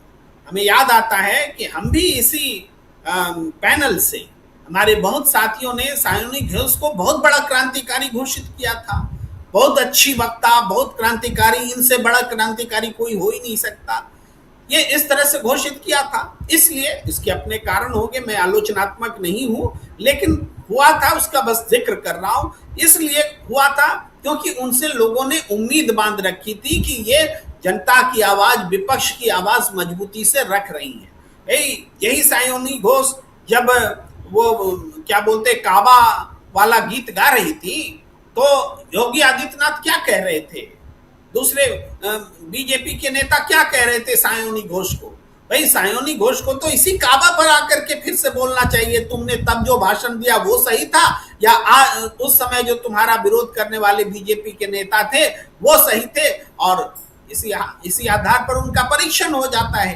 तो जो जितना पॉपुलर होता है उसको समझने में उतना ही आसानी भी होती है, उसका उल्टा साइड भी उतनी ही तेजी से सामने आता है। तो आज वही सायोनी घोष जो है, मेरे ख्याल से वो विलन है, वो उन अपने ही विचारों की दुश्मन बन करके खड़ी होकर दिख रही है। सामाजिक समरसता और सौहार्द जो होता है, सांप्रदायिक सौहार्द, जिसके लिए वो आवाज उठा रही थी, आज सांप्रदायिकता के दुश्मनों के, सांप्रदायिकता फैलाने वालों के साथ खड़ी दिखाई दे रही है। तो ये चीजें हैं, वैचारिकी कहीं नजर नहीं आती, साम दाम दंड भेद का परिणाम नजर आता है। और ये सरकार जो कि विदेश में समर्पण दिखा रही है और अपने देश में ताकत के दम पर वही समर्पण दूसरों से मांग रही है या करने को बाध्य कर रही है। यानी जो ताकतवर होगा, आरएसएस का तो ये थ्योरी है, जो ताकतवर होगा उसकी पूजा कीजिए। तो आरएसएस और बीजेपी जो है, अमेरिका ताकतवर है तो उसको नतमस्तक है पूरी तरह से, उनकी गाली सुन रहे हैं, उसकी डांट सुन रहे हैं, उसकी फटकार सुन रहे हैं, अपने नागरिकों के मारे जाने पर चुप हैं। और वही पार्टी जब देश में चुके बहुत ताकतवर हो चुकी है अलग अलग कारणों से, तो अपने तमाम जो इकोसिस्टम, इस देश का पॉलिटिकल इकोसिस्टम है, उसको भी अपने ताकत के दम पर वो दबा रही है। वो ताकत को ही पहचानती है, ताकत के सामने झुकती है बीजेपी आरएसएस, और ताकत के सामने दूसरों को झुकाना चाहती है। और इसी का नतीजा देश के भीतर भी दिख रहा है, देश के बाहर भी दिख रहा है। जी बिल्कुल बिल्कुल। जल्दी से आना चाहता हूँ जयशंकर जी आपके पास। जयशंकर जी, घटनाक्रम में बहुत तेज़ी से यहाँ परिवर्तन हम देख रहे हैं, लगातार। और जब से पश्चिम बंगाल के चुनाव बीते हैं, रिजल्ट आया है, उसके बाद से तो पश्चिम बंगाल बिल्कुल एक नए पता नहीं मॉडल के रूप में है, जो अभी प्रशांत जी शुरुआत में कह भी रहे थे कि पहले आप वोटों की चोरी करते थे, उसको राहुल गांधी ने जब एक्सपोज किया तो फिर आप SIR लेके चले आए, SIR में भी आप एक्सपोज हो रहे हैं, तो अब सीधे आप दूसरे ढंग से हर बार कुछ ना कुछ नया रास्ता निकालने की कोशिश कर रहे हैं, वो ये दिखाई दे रहा है, उसमें सफल भी हो रहे हैं। लेकिन ये आखिर कब तक चलता रहेगा जयशंकर जी? राजीव जी, पश्चिम बंगाल में जो कुछ भी हो रहा है, बल्कि देश में ही हो रहा है, आप उसको अगर थोड़ा सा बड़े फलक पर देखें तो जैसे मध्य प्रदेश में मीनाक्षी नटराजन के साथ हुआ, ये लोकतंत्र का सबसे विकृत चेहरा है। भारतीय लोकतंत्र में ऐसा विकृत चेहरा कभी देखने को नहीं मिला था। दरअसल क्या है कि भारतीय जनता पार्टी और प्रधानमंत्री नरेंद्र मोदी, गृह मंत्री अमित शाह की बेचैनी इस बात के लिए है कि किसी हालत में भी मानसून सत्र में हम परिसीमन विधेयक, महिला आरक्षण विधेयक और वन नेशन वन इलेक्शन के बारे में कोई फैसला करवा सके, उस पर संसद की मुहर लगवा सके। जो मध्य प्रदेश में हुआ है उसका कारण भी ये भी है कि एक सीट और वो चाहते थे कि राज्यसभा में उनकी बढ़ जाए। भाई, जो वोटों का गणित था उसके हिसाब से कहीं से नहीं बनता था कि तीसरा उम्मीदवार बीजेपी वहां से लड़ाती, लेकिन कहीं ना कहीं ये पहले से साठगांठ हो गई होगी कि भाई इस तरह से कुछ होगा और हम लोग इसका नॉमिनेशन रद्द कर देंगे, या नहीं होता तो फिर खरीदते विधायकों को। उसी तरह से सांसदों के बारे में अब ये जिस तरह से टीएमसी के सांसदों का हुआ है, मुझे लगता है कि और दलों में भी ये कोशिश होगी अभी मानसून सत्र से पहले या उसके दौरान जो है, अन्य दलों को भी, जैसे उद्धव ठाकरे की पार्टी में भी कोशिश तो बहुत हो रही है। डीएमके पर लोग डोरे डाल रहे हैं कि भाई आप एनडीए के साथ हो जाइए, देखिए कांग्रेस तो आपको छोड़ के चली गई है। हालांकि अभी तक तो स्टालिन साहब ऐसा नहीं संकेत कोई दे रहे हैं, लेकिन उधर भी दबाव है, काफी दबाव है। ईडी सीबीआई तो लगा ही लगा है। मैंने सुना है कि धनाढ्य भी लगे हुए हैं। कोई कह रहा था कि 20 करोड़ से लेके 50 करोड़ रुपए तक सांसदों की कीमत लगाई जा रही है। अब इसकी मैं पुष्टि नहीं कर सकता क्योंकि ये सब तो अंधेरे में होता है, इसकी डीलिंग जो भी होती है, लेकिन ये सब होगा, हो रहा है, ये अपने आप में मतलब सोच नहीं सकते। और सायोनिक घोष के बारे में जो चर्चा आप लोग कर रहे हैं, दुर्भाग्यवश मैं भी उन लोगों में से था जो उनके भाषणों से बहुत प्रभावित लगता था। कई बार तो आंख में आंसू आ जाते थे जब वो गाती थी गाने, या एक साथ कभी वो काबा और मंदिर की बात करती थी और फिर वो हनुमान चालीसा पढ़ती थी और गुरबाणी के वाक्य दोहराती थी। तो लगता था कि इस औरत में, इस महिला में बहुत कुछ है और ये भारत के भविष्य की अच्छी तस्वीर पेश कर सकती है, राजनीति में इसका अच्छा मुकाम हासिल हो सकता है। और जिस तरह से वो चड्डा और चड्डी, मैं चड्डी नहीं हूँ, तो अब तो चड्डी वाली हो गई, अब बिकनी वाली भी हो गई होगी। बिकनी पहले से भी हो रही होगी, मालूम नहीं है मुझको। तो चड्डी वाली तो हो गई ना, चड्डी तो हो गई ना यार। लेकिन सबसे बड़ी बात यह है राजीव जी, जो इस तरह की भाषा बोलते हैं, मुझे तब भी थोड़ा सा संदेह होता था कि जिस ढंग से ये बोल रही है महिला, कहीं ना कहीं ये आगे जाकर के गड़बड़ा भी सकती है। राघव चड्ढा को हमने देखा है, इसके पहले कपिल मिश्रा तो कसम खा रहा था, हमारे सामने टीवी चैनल में बैठे हुए थे, वो तो कसम खा रहा था नीतीश कुमार मर जाएंगे, मिट जाएंगे, भाजपा से हाथ नहीं मिलाएंगे। तो जो जितनी ज्यादा वो बोलता है उतना ही जल्दी वो फिसलता है। ये राजनीति का हमने देखा है, राजनीति का ये बेशर्म चेहरा है जो आज दिख रहा है। सुदीप बंदोपाध्याय बताइए, कोई सोच नहीं सकता था, लेकिन वही है कि ईडी, सीबीआई और बाकी सारे मामले हैं। अब इसका लोकसभा अध्यक्ष क्या करेंगे क्या नहीं करेंगे, वो फैसला तो सुप्रीम कोर्ट का है। मुझे याद अच्छी तरह से है कि भाई उसमें हुआ था कि साहब क्या उद्धव ठाकरे की सरकार रेजिस्ट्रेट हो सकती है, तो बेंच ने कहा था कि नहीं साहब, चूंकि आपने विश्वास प्रस्ताव का सामना करने से पहले ही त्याग पत्र दे दिया, तो हम उस पर कोई ऑर्डर नहीं दे सकते। तो वो बात भी है, लेकिन सवाल यही है कि जैसे मन बना लिया पार्टी, जैसे वो प्रेम कुमार की बात से हम सहमत हैं कि वो अगर आपने मन बना लिया पार्टी छोड़ने का, तो मेंबरशिप रहेगी या नहीं रहेगी फिर ठीक है, कोई दिक्कत नहीं है। लेकिन मुझे लगता है कि ओम बिरला जी के जो अतीत के रहे हैं उसमें संभव है, बहुत संभव है कि उनका फैसला भी शायद एक नए दल के फॉर्मेशन के रूप में या एक नया गुट बनाने के रूप में 2/3 का हवाला देते हुए वो कर सकते हैं, ऐसा कुछ नहीं है। लेकिन इससे लड़ा कैसे जा सकता है? डॉक्टर अखिल स्वामी जी बता रहे थे, लोहिया नहीं कहा था वो, और उसके आगे एक और भी बात कही थी कि जिंदा कौमें 5 साल तक इंतजार नहीं करती है। अब यह समय आ गया है जब जादवपुर के लोग, जब मुर्शिदाबाद, जंगीपुर और बहरामपुर के लोग अपने सांसदों से कहें कि तुमने हमारा विश्वासघात किया हमारे साथ, तुमने हमारा भरोसा तोड़ा है, तो तुम इस्तीफा दो। राइट टू रिकॉल, ये बहुत बड़ा आंदोलन कभी गुजरात में भी हुआ था, बिहार में भी हुआ था, बहुत सारे विधायकों से त्यागपत्र लिए गए थे, विधायकों ने त्यागपत्र दिए भी थे। तो राइट टू रिकॉल होना चाहिए। इसके लिए जनता को सड़क पे जाना होगा, जनता के बीच जाना होगा, जनता को लेकर के सड़क पे आना होगा और एक आंदोलन शुरू करना होगा जिसके जरिए जनप्रतिनिधियों पे दबाव बनाया जाए कि भाई आप जिस पार्टी के सिंबल पर जीत के आए हैं, जिस पार्टी के चुनाव घोषणा पत्र के आधार पर जीत के आए हैं, नैतिकता का भी तकाजा होता है कि आप त्यागपत्र दीजिए और जिस पार्टी में आप शामिल हो रहे हैं उस पार्टी के चुनाव चिन्ह पे आप चुनाव लड़िए, उसके घोषणा पत्र पे आप चुनाव लड़िए और चुनाव लड़के जीत के आइए, स्वागत आपका है, अच्छी बात है। दल बदल तो पहले भी होते ही रहे ना, वैसा नहीं है। लेकिन ये कि आप बल्क में पार्टी को खरीद लेंगे, पार्टी को तोड़ देंगे और कानून कैसे पास हो, सारी चिंता का विषय आपके लिए ये होगा, तो ये बर्दाश्त के बाहर की बात है। लोकतंत्र के लिए इससे बड़ा, मतलब लोग बार बार आपातकाल की बात करते हैं, लेकिन हमको लगता है कि आपातकाल के और भयानक चेहरा जो हम आज लोकतंत्र का देख रहे हैं, और हमको लग रहा है कि इसके आगे और भी विकृति आएगी। क्योंकि देखिए, आपातकाल लागू करने वाली इंदिरा गांधी या कांग्रेस जो थी, वो डेमोक्रेटिक मूवमेंट से निकल के आई थी, उनके अंदर डेमोक्रेटिक नॉर्म्स भी थे। उन्होंने अगर आपातकाल लागू किया था तो आपातकाल को हटाया भी उन्होंने था। लेकिन तो इन लोगों ने अपनी मर्जी से नहीं लगाया था, वो संवैधानिक तौर पे लगाया था। वही कह रहा हूं मैं कि वो संवैधानिक तौर पे के तहत था। वो ठीक है राजीव जी, लेकिन उसको वापस भी उन्होंने ही लिया था। बिल्कुल, चुनाव भी उन्होंने ही कराए थे। अगर वो चाहती तो प्रोलॉन्ग कर सकती थी इमरजेंसी को, चुनाव नहीं कराती वो। 1 साल का तो उनको ऐसे भी संविधान से संशोधन के जरिए उनको मिल गया था, लेकिन उन्होंने कराया क्योंकि उनका डेमोक्रेटिक नॉर्म्स के साथ कांग्रेस का जन्म हुआ था।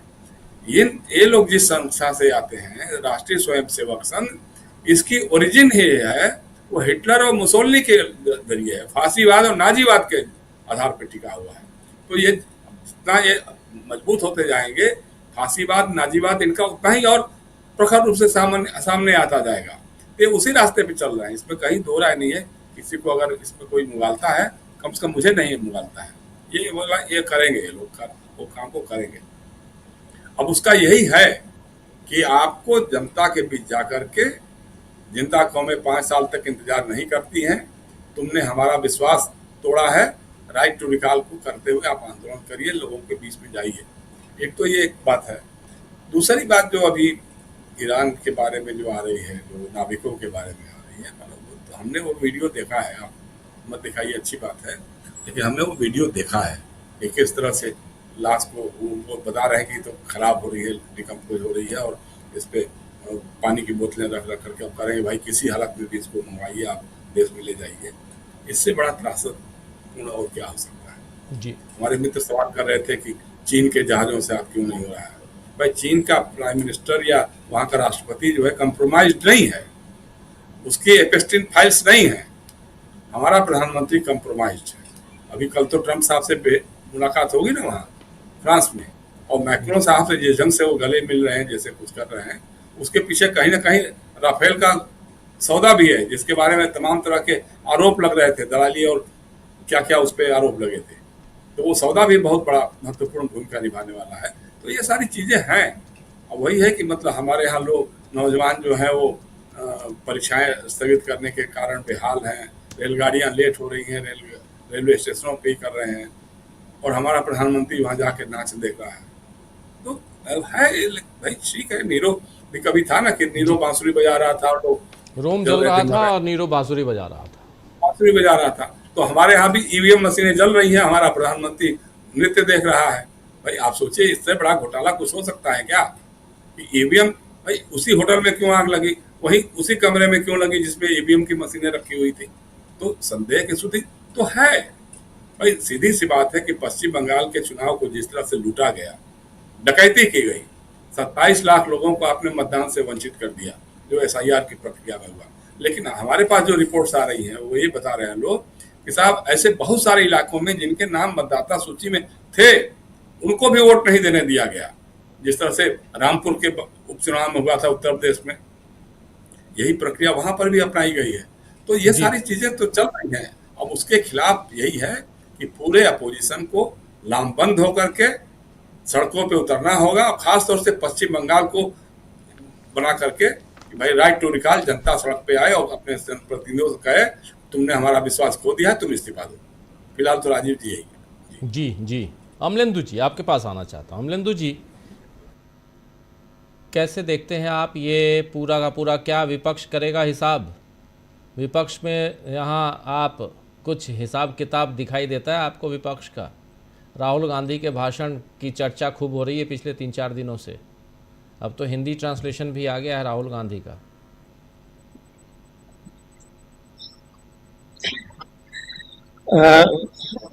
राजीव जी, अब विपक्ष क्या करेगा ये तो अभी से कुछ नहीं कहा जा सकता कि विपक्ष क्या करेगा और विपक्ष को क्या करना चाहिए। लेकिन एक चीज़ तो साफ समझ में आ रही है कि चीज़ें बहुत गलत तरीके से अब मोड़ ले रही हैं, और किसी भी तरीके का अब आप कह सकते हैं कि कोई भी लज्जा जो है वो अब बची नहीं है। अब जहाँ तक सवाल है राजीव जी की, अब ये दे दिया गया है कि जाके पत्र अपना दे आए हैं अभिषेक बनर्जी और कीर्ति आजाद, और उस पर क्या करेंगे। तो पहली बात तो राजीव जी ये कि कानून है, कानून तो राघव चड्ढा के मामले में भी है। जो कानून इन लोगों के मामले में है वो राघव चड्ढा वाले मामले में भी कानून है, लेकिन दे दिए वहाँ सभापति महोदय ने अनुमति और मर्जर हो गया। तो वो भी जब कानून की बात आएगी तब खारिज होगा सुप्रीम कोर्ट में आगे। लेकिन कब खारिज होगा? जब तक खारिज होगा तब तक कानून पास हो चुके होंगे। राजीव जी, जब संसद में बहस चल रही थी वक्फ बोर्ड को लेकर के इस पे सुप्रीम कोर्ट में, तब भी ये मामला आया कि भाई पूरा आपने विपक्ष जो था इसमें वक्फ के मसले पर भी और इस पर भी, ये जो चुनाव आयुक्तों की नियुक्ति, कि आपने पूरा विपक्ष निलंबित करके और आपने अपने मन की मर्जी का आपने पास करा लिया। तो ये जो राजीव जिस तरीके से कानून को तोड़ा मरोड़ा जा रहा है, कानून जो ठीक है, कानून अपनी तरीके से काम करता है तो कानून को, लेकिन जो कानून के रखवाले हैं और जो कानून के बनाने वाले हैं, अगर वही इस तरीके से तोड़ने पर आए हैं तब उससे कैसे निपटा जाएगा। असली समस्या राजीव जी ये है कि जो राहुल गांधी ने इंडिया गठबंधन की बैठक में कही भी कि समस्या ये नहीं है कि कानून काम नहीं कर रहा, कि कानून क्या है।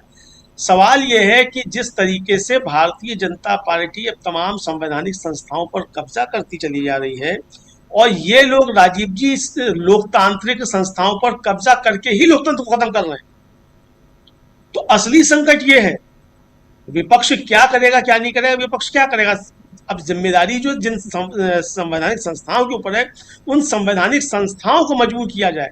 अब राजीव जी स्पीकर का पद भी संवैधानिक पद है, स्पीकर भारतीय जनता पार्टी के सदस्य निश्चित तौर पर जीत कर आए हैं, लेकिन जब स्पीकर चुन लिए गए हैं तो उनको एक निष्पक्षता का अपना प्रदर्शन करना चाहिए। उपराष्ट्रपति को तो खास तौर पर करना चाहिए, लेकिन उपराष्ट्रपति राघव चड्ढा के मामले में फैसला दे चुके हैं, यही इसी तरीके का फैसला स्पीकर भी दे देंगे। हल्ला गुल्ला होगा संसद के अंदर, बहिर्गमन होगा और उठाकर कुछ सांसद निलंबित कर दिए जाएंगे, यही सब संसद के अंदर होगा, लोकसभा के अंदर भी यही देखने में आ रहा है। अब राजीव जी जहां तक इन सांसदों के लज्जा और निर्लज्जता की बात है, राजीव जी तो लज्जा और निर्लज्जता की बात किससे की जाए जिसने तय कर लिया है कि अब वो शब्द सायोनी घोष ही राजीव जी इस्तेमाल कर सकती थी। हालांकि उस समय भी आपत्ति होनी चाहिए थी, जो लोग भी उनके समर्थन में थे, जब वो कह रही थी कि मैं चट्टी हूँ, यानी वो भी एक तरीके से राजीव जी एक वर्ग विशेष और जाति विशेष आप कह सकते हैं, उसके ऊपर टिप्पणी के तौर पर आप उसको ले सकते थे। तो ये उस समय भी इस पे आपत्ति होनी चाहिए थी, लेकिन ठीक है भाई, जिस समय चूंकि धूमिल ने कहा है कि शब्द मित्रों पर जो है वो कारगर होते हैं, तो मित्रों को उस समय शब्द अच्छे लग रहे थे तो अच्छी बात, तो उसमें शब्द अच्छे लग रहे थे, हालांकि शब्द तो उस समय भी उनके खराब थे। तो ये राजीव जी जो चीजें हैं उसको बहुत देखना पड़ता है। असल में हम लोग भी बहुत जल्दी जो है प्रभावित हो जाते हैं कि अरे इसने मोदी जी को गाली दे दी तो बहुत अच्छा आदमी।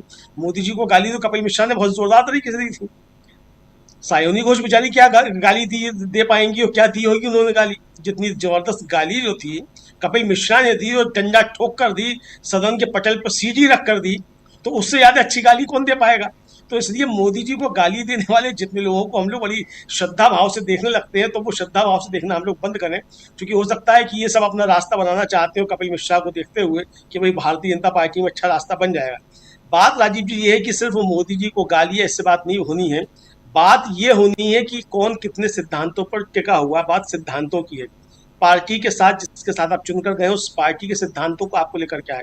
आज राजीव जी अगर सुदीप बंदोपाध्याय की सीबीआई की गिरफ्तारी की बात हो रही है, सब सीबीआई गिरफ्तार कर चुकी है, काकोली घोष दस्तीदार जो है वो देखी जा चुकी हैं पैसा लेते हुए नालंदा साधा घोटाले में, तो ये तो ममता बनर्जी को मालूम था ना जब टिकट देनी थी।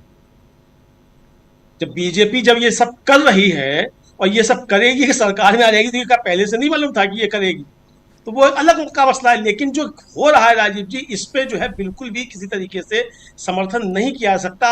अब खुलेआम देखिए राजीव जी, वो लोकतंत्र का अंतिम क्षण है कहकर आप हंसे, चारों ओर बड़ी लाचारी कहकर आप हंसे, रघुवीर साहब बहुत पहले लिख गए थे, तो लोकतंत्र का अंतिम क्षण है भूपेंद्र यादव, क्या देख लीजिए लोकतंत्र का अंतिम क्षण। यानी आपके पास 19 पूरे भी नहीं हो रहे हैं और आप वहां बैठे हुए हैं और लोकतंत्र का अंतिम क्षण आप तय कर चुके हैं। निकल गली से तब हत्यारा आया, उसने नाम पुकारा, हाथ तोलकर चाकू मारा, तो निकल गली से हत्यारा आया गया है, हाथ तोलकर चाकू मार रहा है लोकतंत्र के पेट में, तो हो दिख रहा है राजीव जी सामने के लिए। तो विपक्ष इसमें करे क्या विपक्ष राजीव जी? विपक्ष तो तभी करता है जो राहुल गांधी कह रहे थे कि आप लोग जो सोच रहे हैं कि जिन चीजों से काम चलता है वो चीजें काम करना बंद कर चुकी हैं और आगे भी काम करना बंद कर चुकी है, कर देंगी, जो कुछ बची भी हैं। वो चीजें काम क्या करती थी? वो चीजें काम यही करती थी कि स्पीकर जो है लोकसभा का वो निष्पक्ष होगा, सुप्रीम कोर्ट संविधान के कस्टोडियन होने की जो है भूमिका अदा करेगा, न्यायपालिका झुकेगी नहीं, चुनाव आयोग निष्पक्ष स्वतंत्र पारदर्शी चुनाव कराएगा, केंद्र के बल जो है, सेना जो है वो देश के प्रति जिम्मेदार होगी। तो राजीव जी यहाँ तो सारे कुएं में भांग पड़ी हुई है, तो ये संकट है राजीव। तो मुझे लगता है कि संकट से उभरना जो है, अब राहुल गांधी जो कह रहे हैं वो सही, बिल्कुल सही कह रहे हैं कि इसका मुकाबला जो है वो जन प्रतिरोध से ही हो सकता है और जनता को साथ लेकर सड़कों पर उतरने की आवश्यकता है। जी, ये आखिरी लाइन आपकी ठीक है, बाकी कुछ लाइनों से मैं ज़रूर आपत्ति दर्ज करा सकता हूँ, लेकिन चलिए आगे बढ़ते हैं। और प्रफुल्ल जी आपके पास आना चाहता हूँ।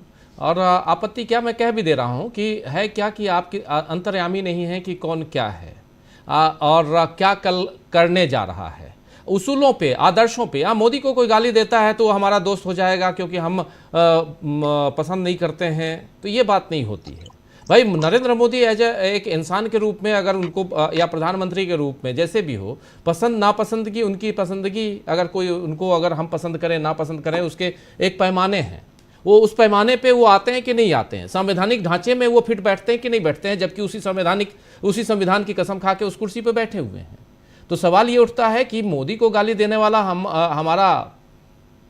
उसको हम चाहने लगेंगे? ये नहीं। सवाल यहाँ कर्तव्यों का है, सवाल यहाँ संविधान के उसूलों का है, सवाल यहाँ लोकतंत्र के आदर्शों का पालन आप कितना कर रहे हैं इसका है। और वो करते हुए अगर कोई इंसान नजर आ रहा है, चाहे सयानी घोष ही नजर आ रही थी, तो हम क्यों नहीं बोलेंगे? अगर सयानी घोष एक साथ हनुमान चालीसा से लेकर गुरबानी तक सब कुछ पढ़ रही हैं, तो क्यों नहीं तारीफ होनी चाहिए? होनी चाहिए तारीफ, क्या दिक्कत है?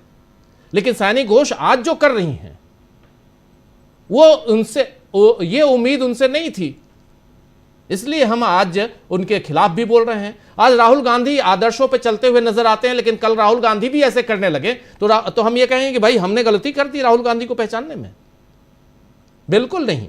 तो मुझे लगता है कि हम लोगों को थोड़ा, मतलब माफी चाहूंगा मैं आप सबके लिए, मैं सिर्फ अमलेंदु जी के लिए नहीं बोल रहा हूं, प्रेम कुमार जी भी शुरुआत में कह रहे थे, मैं सबके लिए कह रहा हूं। और ये बात यहां समझ में आनी चाहिए कि हम आदर्शों की बात कर रहे हैं। आदर्श पे चलते हुए अगर कोई इंसान नजर आता है आज की तारीख में, तो हम उसके साथ हैं।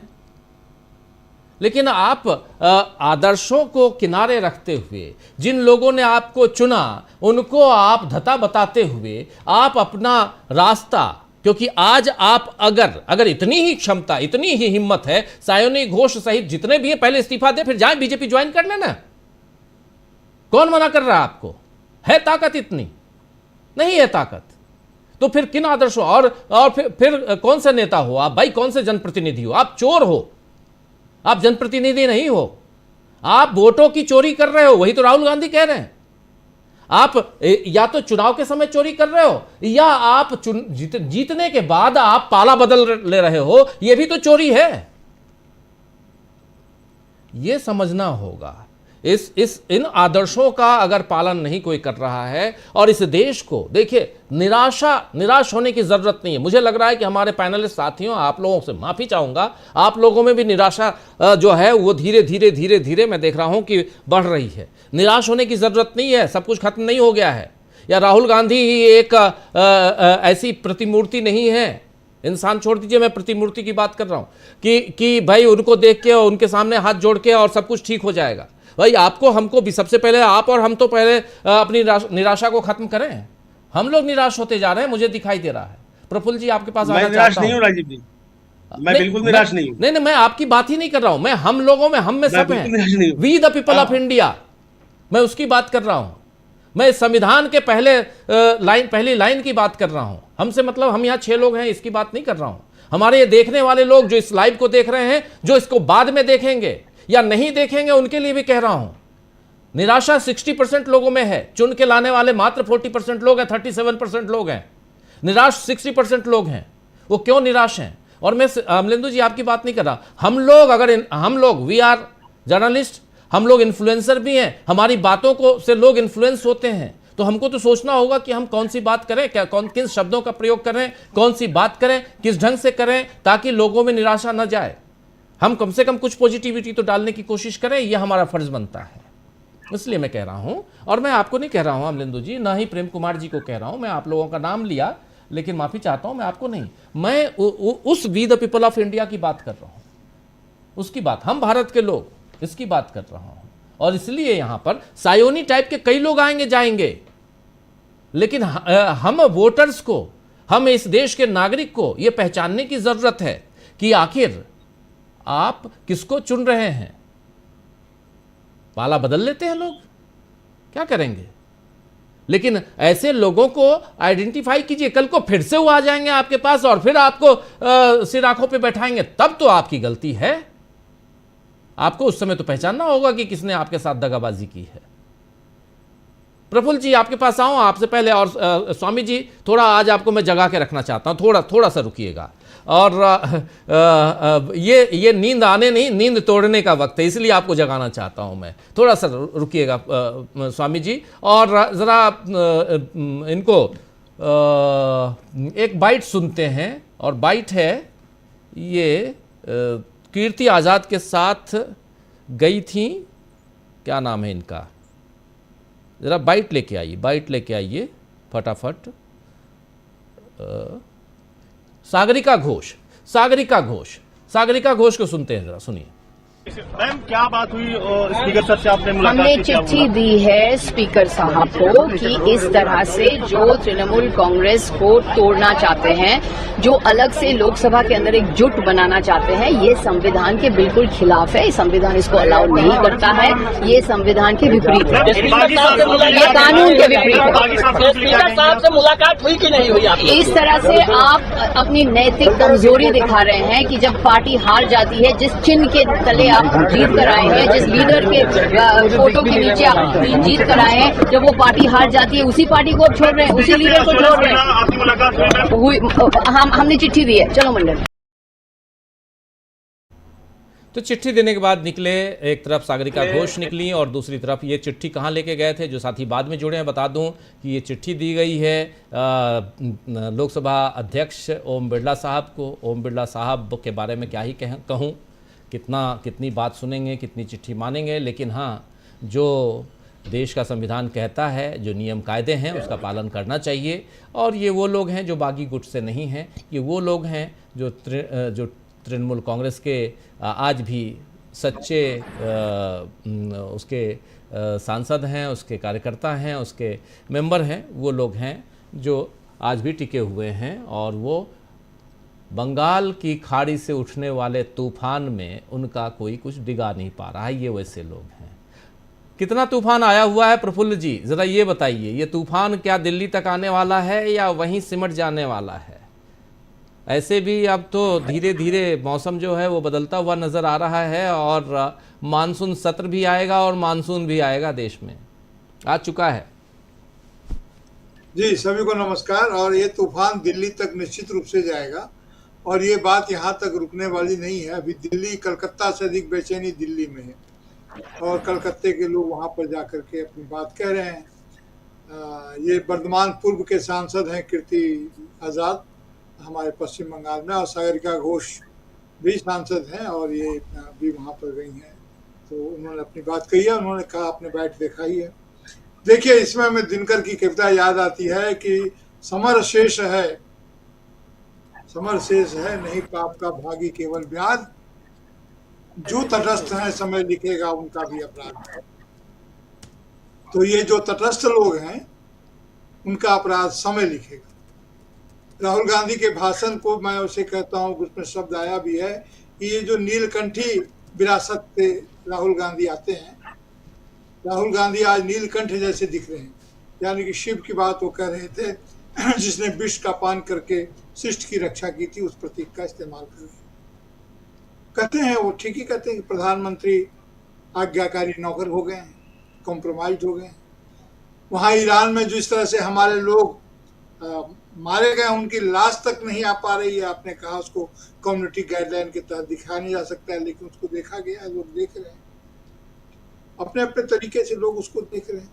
आप ठंडा पानी के बोतल पर उसके सुरक्षित कर रहे हैं, वहाँ लोग अपील कर रहे हैं।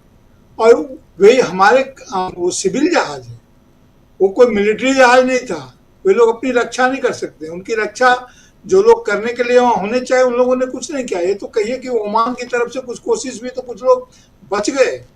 वो लोग अपील कर रहे हैं कि हम लोग बार बार जो फेरर हैं वो अपील कर रहे हैं कि हम लोग यहाँ पर काम करते हैं, हमारी सुरक्षा की कोई गारंटी नहीं, क्यों नहीं सरकार इस पर कुछ पहल करे, कुछ देखे।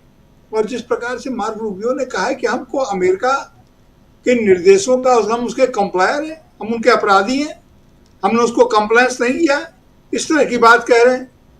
तो असल में अगर इस तरह की बात कर रहे हैं तो हमारी तो संप्रभुता को ही चुनौती दे रहे हैं सीधे ना, कि हम उनको कंप्लेन करें, नहीं करेंगे तो धमकी भी दे रहे हैं।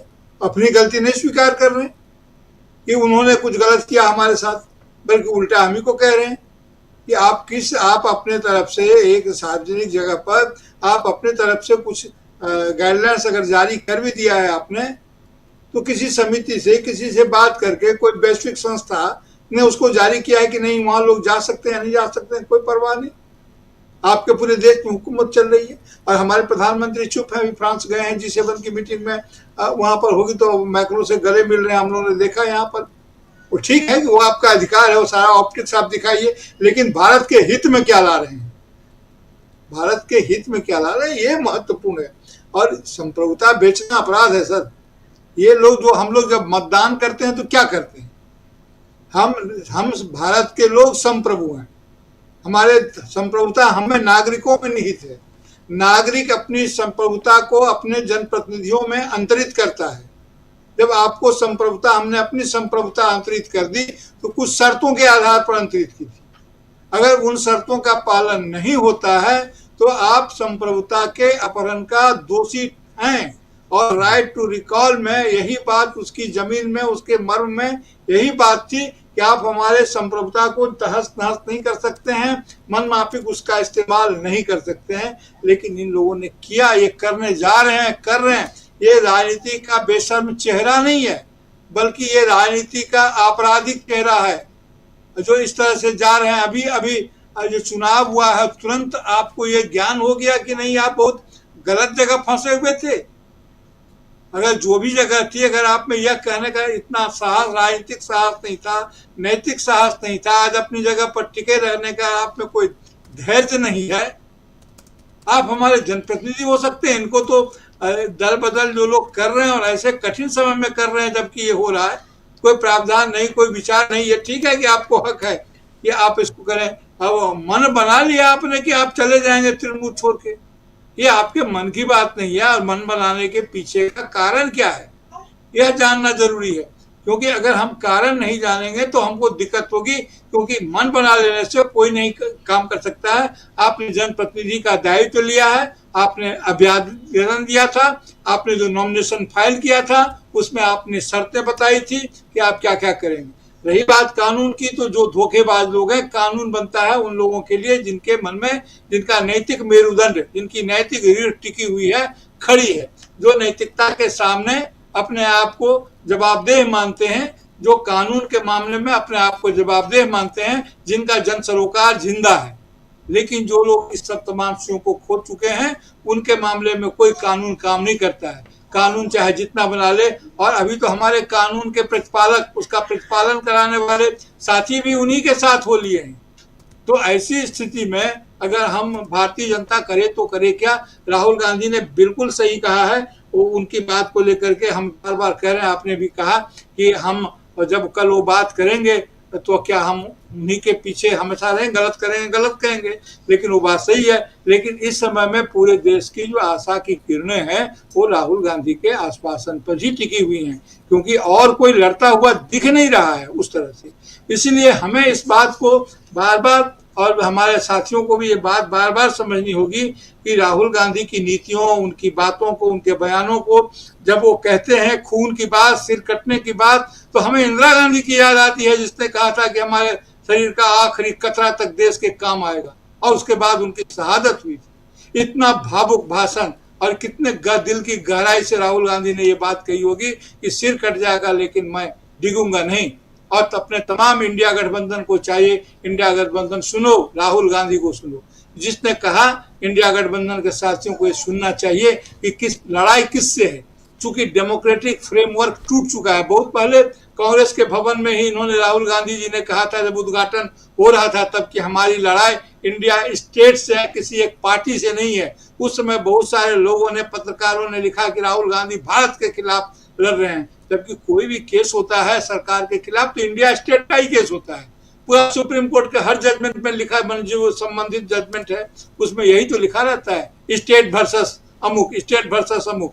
तो स्टेट से के खिलाफ तो लड़ाई हो ही सकती है। लेकिन अगर ये तमाम की तमाम चीजों को, स्टेट को इस ढंग से रख लिया गया है, स्टेट खड़ा हो गया है लोकतंत्र के खिलाफ, ये एक अद्भुत नजारा है कि अगर स्टेट ही लोकतंत्र के खिलाफ खड़ा हो जाए तो ये बड़ा मुश्किल काम होता है। और ऐसे में इसको लड़ना उतना कठिन नहीं, उतना आसान नहीं रह जाता है। इसलिए ये लड़ाई लंबी है, और ये सिर्फ चुनावी लड़ाई नहीं है, ये मुश्किल है, ये सिर्फ चुनावी लड़ाई नहीं, और इस मर्म को हमें समझना होगा। जी सर। जी, इस बीच एक ब्रेकिंग खबर दे रहा हूं आप लोगों को। अभी आप सुदीप बंदोपाध्याय को देख रहे थे, सुदीप बनर्जी, सुदीप बंदोपाध्याय, और सांसद हैं। स्प्लिट जो लोग बागी हुए हैं उसमें उसके साथ चले गए हैं। उम्मीद नहीं थी लेकिन चले गए वो भी। और उन्होंने अभी घोषणा कर दी है कि हमने नेशनलिस्ट सिटीजन्स पार्टी के साथ विलय कर लिया है और ये एक राजनीतिक पार्टी है, एक मान्यता प्राप्त क्षेत्रीय पार्टी है और असली टीएमसी कौन सी है ये अदालत तय करेगी, लेकिन हमने अपने आप को विलय कर लिया है। और ये अभी उनकी बाइट भी सुनाता हूँ। और जब ये लोग निकले यहाँ भूपेंद्र यादव के यहाँ से, उसके बाद ओम बिरला के घर गए, ओम बिरला को उन्होंने चिट्ठी दी है इन बागी गुटों ने, और उसके बाद मीडिया से चर्चा की है। ये एक बड़ी खबर, बड़ी ब्रेकिंग आप लोगों तक पहुंचा रहा हूं। पहले सुदीप बंदोपाध्याय को सुनते हैं, फिर चर्चा आगे बढ़ाते हैं। स्वामी जी आपके पास आता हूं और जल्दी जल्दी फिर क्लोज करेंगे। जल्दी से पहले सुनते हैं। नेशनलिस्ट सिटीजन्स पार्टी, ये पार्टी के साथ हम लोग शामिल हुए। कहाँ की पार्टी है दादा? डाउन करो ना दादा। एक पॉलिटिकल पार्टी है। अरे डाउन है, डाउन नहीं। और रिकॉग्नाइज कोई रीजनल पार्टी है। तो वो पार्टी के साथ हम लोग टीएमसी रहेगी, वो अलग है। आप वो दूसरा जो टीएमसी बोल के जब उन्होंने डिमांड करेंगे तब दोनों पार्टी के बीच में कौन असली टीएमसी है वो विषय पर कोर्ट में डिसाइड आप क्लेम करेंगे टीएमसी आप है। कुल मिलाकर नेशनलिस्ट सिटीजन्स पार्टी जो है ये त्रिपुरा की पार्टी है। रीजनल पार्टी कह रहे हैं, नाम तो नहीं लिया, त्रिपुरा की पार्टी, और इसमें इन्होंने विलय कर लिया है। विलय की चिट्ठी दे दी है ओम बिरला को, और नई कहानी यहाँ पे। और इनके पास अब एक पार्टी है और जहां इन्होंने विलय किया है ये बता रहे हैं कि 20 लोग हमारे साथ हैं, इसलिए हम सांसद बने रहेंगे और सांसदी नहीं जाएगी। ये 20 लोग में से सायनी घोष टाइप के लोग भी हैं, काकोली टाइप के लोग भी हैं। तो ये सब कुछ है, देखते हैं आगे क्या होता है। लेकिन ये ब्रेकिंग खबर है कि अब इनके पास एक पार्टी है। अभी तक हम लोग यही चर्चा कर रहे थे कि आखिर एनडीए नाम की पार्टी तो है नहीं, ये या तो चड्डा चड्डी की जो बात हो रही थी, तो चड्डा साहब जो हैं वो बीजेपी में चले गए थे, तो ये लोग क्या बीजेपी में जाएंगे या कुछ और। अब साफ है कि पश्चिम बंगाल की सियासत में एक नई पार्टी आ गई है जो त्रिपुरा में थी, अब वो पार्टी अब पश्चिम बंगाल में भी है। और उस पार्टी के पास अभी अब कुछ दिनों बाद ये भी होगा, क्योंकि ये तो सांसदों की बात है। अब ऋतुव्रत बनर्जी जो हैं उनके साथ जो 58-60 जितने भी विधायक हैं वो भी इसी पार्टी में आएंगे। तो अब बीजेपी की जो मुख्य विपक्षी पार्टी होगी वहां पे वो नेशनलिस्ट सिटीजन्स पार्टी होगी। याद रखिएगा प्रफुल्ल जी, अब वहां टीएमसी नहीं होगी, ये एनसीपी होगी, एनसीपी होगी त्रिपुरा वाली। तो देखिए मज़ा है, मज़े लीजिए। और इसके अलावा कुछ मज़े हम लोग आने वाले सत्र में भी लेंगे। मानसून सत्र में बारिश हो रही होगी बाहर भी और अंदर भी, सदन के अंदर भी। स्वामी जी इस घटनाक्रम पर आपकी प्रतिक्रिया। राजीव जी कैसे मजे लेंगे इस परिस्थिति में? मजे लेने की परिस्थिति तो मैं हूं नहीं। देखिए मैं स्पष्ट बता रहा हूं, बड़ा दिल की बात बता रहा हूं, इमोशनल आदमी हूं जी। मैं आपकी इज्जत इसलिए बहुत ज्यादा करता हूं और इस पैनल में बैठे हुए लोगों की इज्जत इसलिए बहुत ज्यादा करता हूं कि आप एक सिद्धांत के साथ हैं और सिद्धांत के साथ हमेशा रहते हैं। मुझे उन लोगों से आपत्ति नहीं है जो गोडसे के साथ हैं।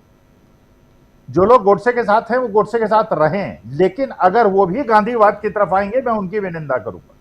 देखिए मैं एक चीज पहले भी कह चुका हूं और आज फिर कह रहा हूं, मैं जब तक गांधीवाद के साथ हूं, जब तक बाबा साहब भीमराव अम्बेडकर के साथ हूं, समझिए अखिल स्वामी जिंदा है।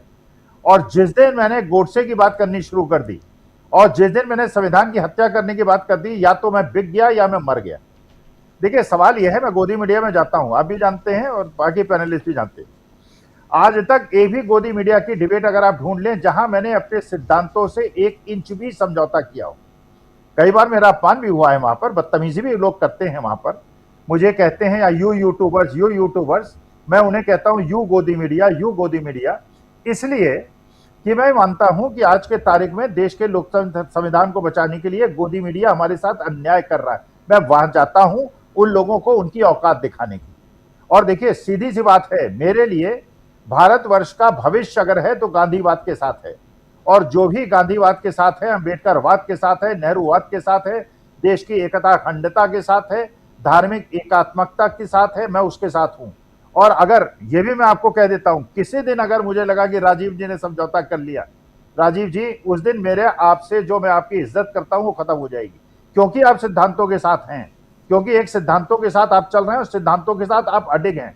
सायानी घोष को मैंने इसलिए आशीर्वाद दिया था, मुझे ये लगता था कि लड़की स्वामी जी आप आगे बढ़े, मैं यहाँ पे एक लाइन जोड़ रहा हूँ। देशबंधु का 68 साल का इतिहास है, 1-2 साल का नहीं, 68 साल का इतिहास है। कई आए कई गए, सिद्धांतों के साथ कभी भी देशबंधु ग्रुप ने समझौता नहीं किया, पहली बात। दूसरी बात, कई आए जिन्होंने बहुत सारी कोशिशें की, लेकिन जो सिद्धांत और सिद्धांत में भी सीधा हम संविधान के साथ हैं, हम लोकतंत्र के साथ हैं, बात यही खत्म हो जाती है। इसके आगे जो है वो हम अपने कर्तव्यों का निर्वहन करते हैं। तो इसलिए 68 साल का है, आप ब्लाइंडली फेथ कर सकते हैं जो करते हैं। राजीव जी, इसलिए मैं आपकी इज्जत करता हूं, इसीलिए मैं डीवी लाइव की इज्जत करता हूं, यही कारण है मैं इज्जत करता हूं। मैं राहुल गांधी की इसीलिए इज्जत करता हूं। राहुल गांधी कह रहा है जान चली जाएगी, सिद्धांतों से समझौता नहीं करूंगा, और यही इंदिरा गांधी को कहते मैंने सुना है। देखिए, सिद्धांत जीवन में सबसे बड़ी चीज होती है, अगर समझौता, तो ये बिल्कुल आपका 68 साल का इतिहास है, इसीलिए डीवी लाइव के एडमायरर्स हैं, और यही कारण है। देखिए, देश की जनता जो है बड़ी भावुक है, वो आपको इसलिए सुनती है, आपके साथ वो आशीर्वाद देती है, वो देखती है, उत्तेजनात्मक बातें नहीं होती है, राष्ट्रहित की बातें होती हैं, लोकतंत्र और संविधान को मजबूत करने की बातें होती हैं। और देखिए, सीधी सी बात है, आज जो सिद्धांत के साथ है मैं उसका समर्थक हूं, उसे आशीर्वाद दूंगा, और जिस दिन वो सिद्धांत से डिग जाएगा, कोई हो, anybody for that matter, Ashok Chauhan मैं बड़ी इज्जत करता था, कांग्रेस ने उनको चीफ मिनिस्टर बनाया था, RPN सिंह, अमरिंदर सिंह, सुनील जाखड़, सब कुछ, सिंधिया जी, सब कुछ लेने का मैं इनकी भी बड़ाई करता था एक जमाने में ये, लेकिन जब सिद्धांतों से इन्होंने समझौता कर लिया, आज इनके लिए मेरे दिमाग में कोई इज्जत नहीं है। डीवी लाइव की मैं इज्जत इसलिए करता हूं, या सारे पैनलिस्ट की इसलिए इज्जत करता हूं, आप एक सिद्धांतों के साथ अडिग हैं, सिद्धांतों से जो भी समझौता करेगा मैं उससे समझौता नहीं करूंगा। जी बिल्कुल। प्रशांत जी एक मजेदार है, ये जिस पार्टी में विलय किया इन लोगों ने, उस पार्टी ने चुनाव भी नहीं लड़ा और विपक्ष की बड़ी पार्टी बनने जा रही है। वहां चुनाव भी नहीं लड़ा, वहां पश्चिम बंगाल में। राजीव जी, 100% इलीगल है भाई। इसीलिए मैं ये सवाल क्यों बार बार मैं ला रहा हूं, इसीलिए ला रहा हूं कि विपक्ष की बड़ी पार्टी बनने जा रही है, कहां से? 100% इलीगल है। देखिए, ये पार्लियामेंट्री पार्टी में स्प्रिंटर ग्रुप का कोई वजूद नहीं है, पहली बात। दूसरी बात कि मर्जर ये नहीं कर सकते। देखिए, एक पॉलिटिकल पार्टी क्या है? पॉलिटिकल पार्टी के पास छात्र संघ है, किसान यूनियन है, उसकी एक वर्किंग कमेटी है, दूसरे और महिला विंग है, उसमें से एक विंग है लेजिस्लेटिव पार्टी। तो एक कोई विंग जाके नहीं कल को किसी पार्टी का छात्र संघ कह दे कि जी हम छात्र संघ जो है फलानी पार्टी के, हम जाके मिल रहे हैं इस पार्टी में, ये संभव नहीं है। और ये बड़ा क्लियर है राजीव जी, सुभाष देसाई और प्रिंसिपल सेक्रेटरी ऑफ महाराष्ट्र में जो कॉन्स्टिट्यूशन बेंच का जजमेंट है, लेजिस्लेटिव पार्टी नहीं होती है, पहली बात।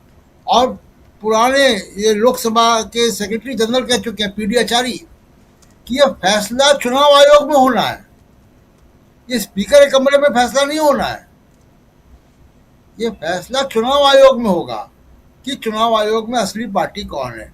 पॉलिटिकल पार्टी का वजूद गांव से लेकर ब्लॉक, तहसील, जिला मुख्यालय, तमाम जगह होता है।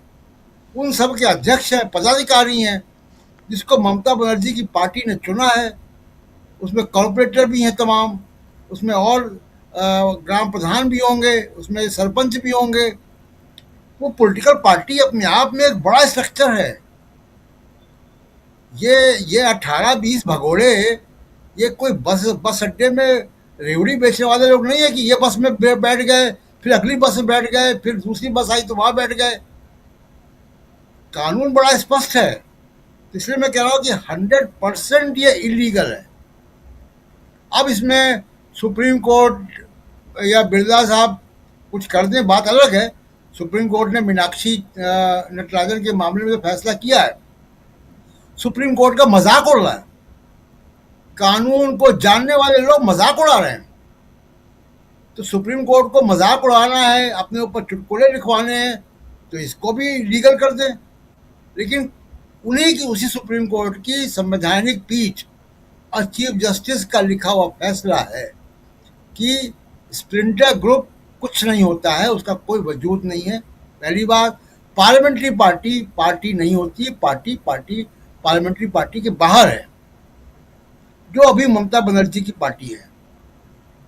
ये एनसीपी और शिवसेना के मामले में चुनाव आयोग ने गलत फैसला किया है, उस पर सुप्रीम कोर्ट का ही लॉ है, तो इसलिए ये 100% इलीगल है।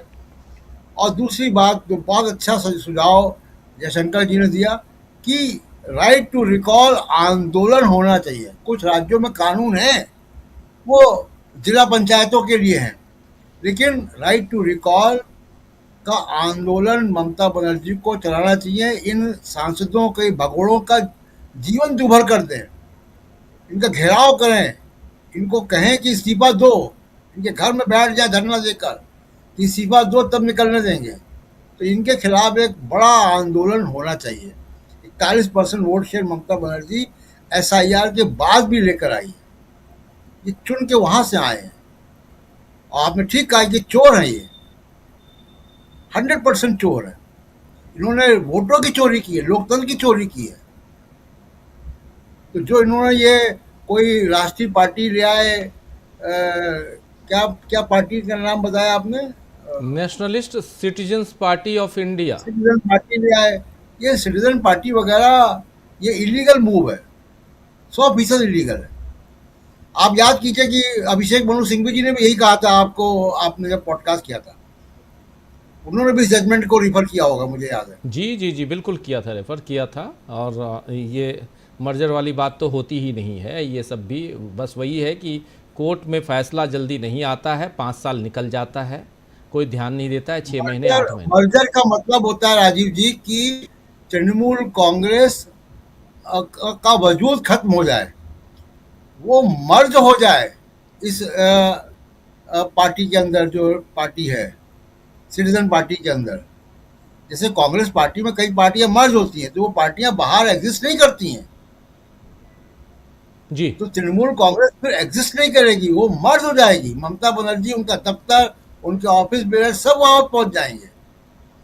तो ये सिटीजन पार्टी का ये शिगुफा जो है, ये केवल बहकाने के लिए है। और इसमें सुप्रीम कोर्ट मीनाक्षी नटराजन की तरह अपना मजाक न बनवाए, सही फैसला करे। जी राजीव जी बिल्कुल, उम्मीद तो हम यही करेंगे। प्रेम कुमार जी, जल्दी से इस पूरे घटनाक्रम पे आपकी प्रतिक्रिया।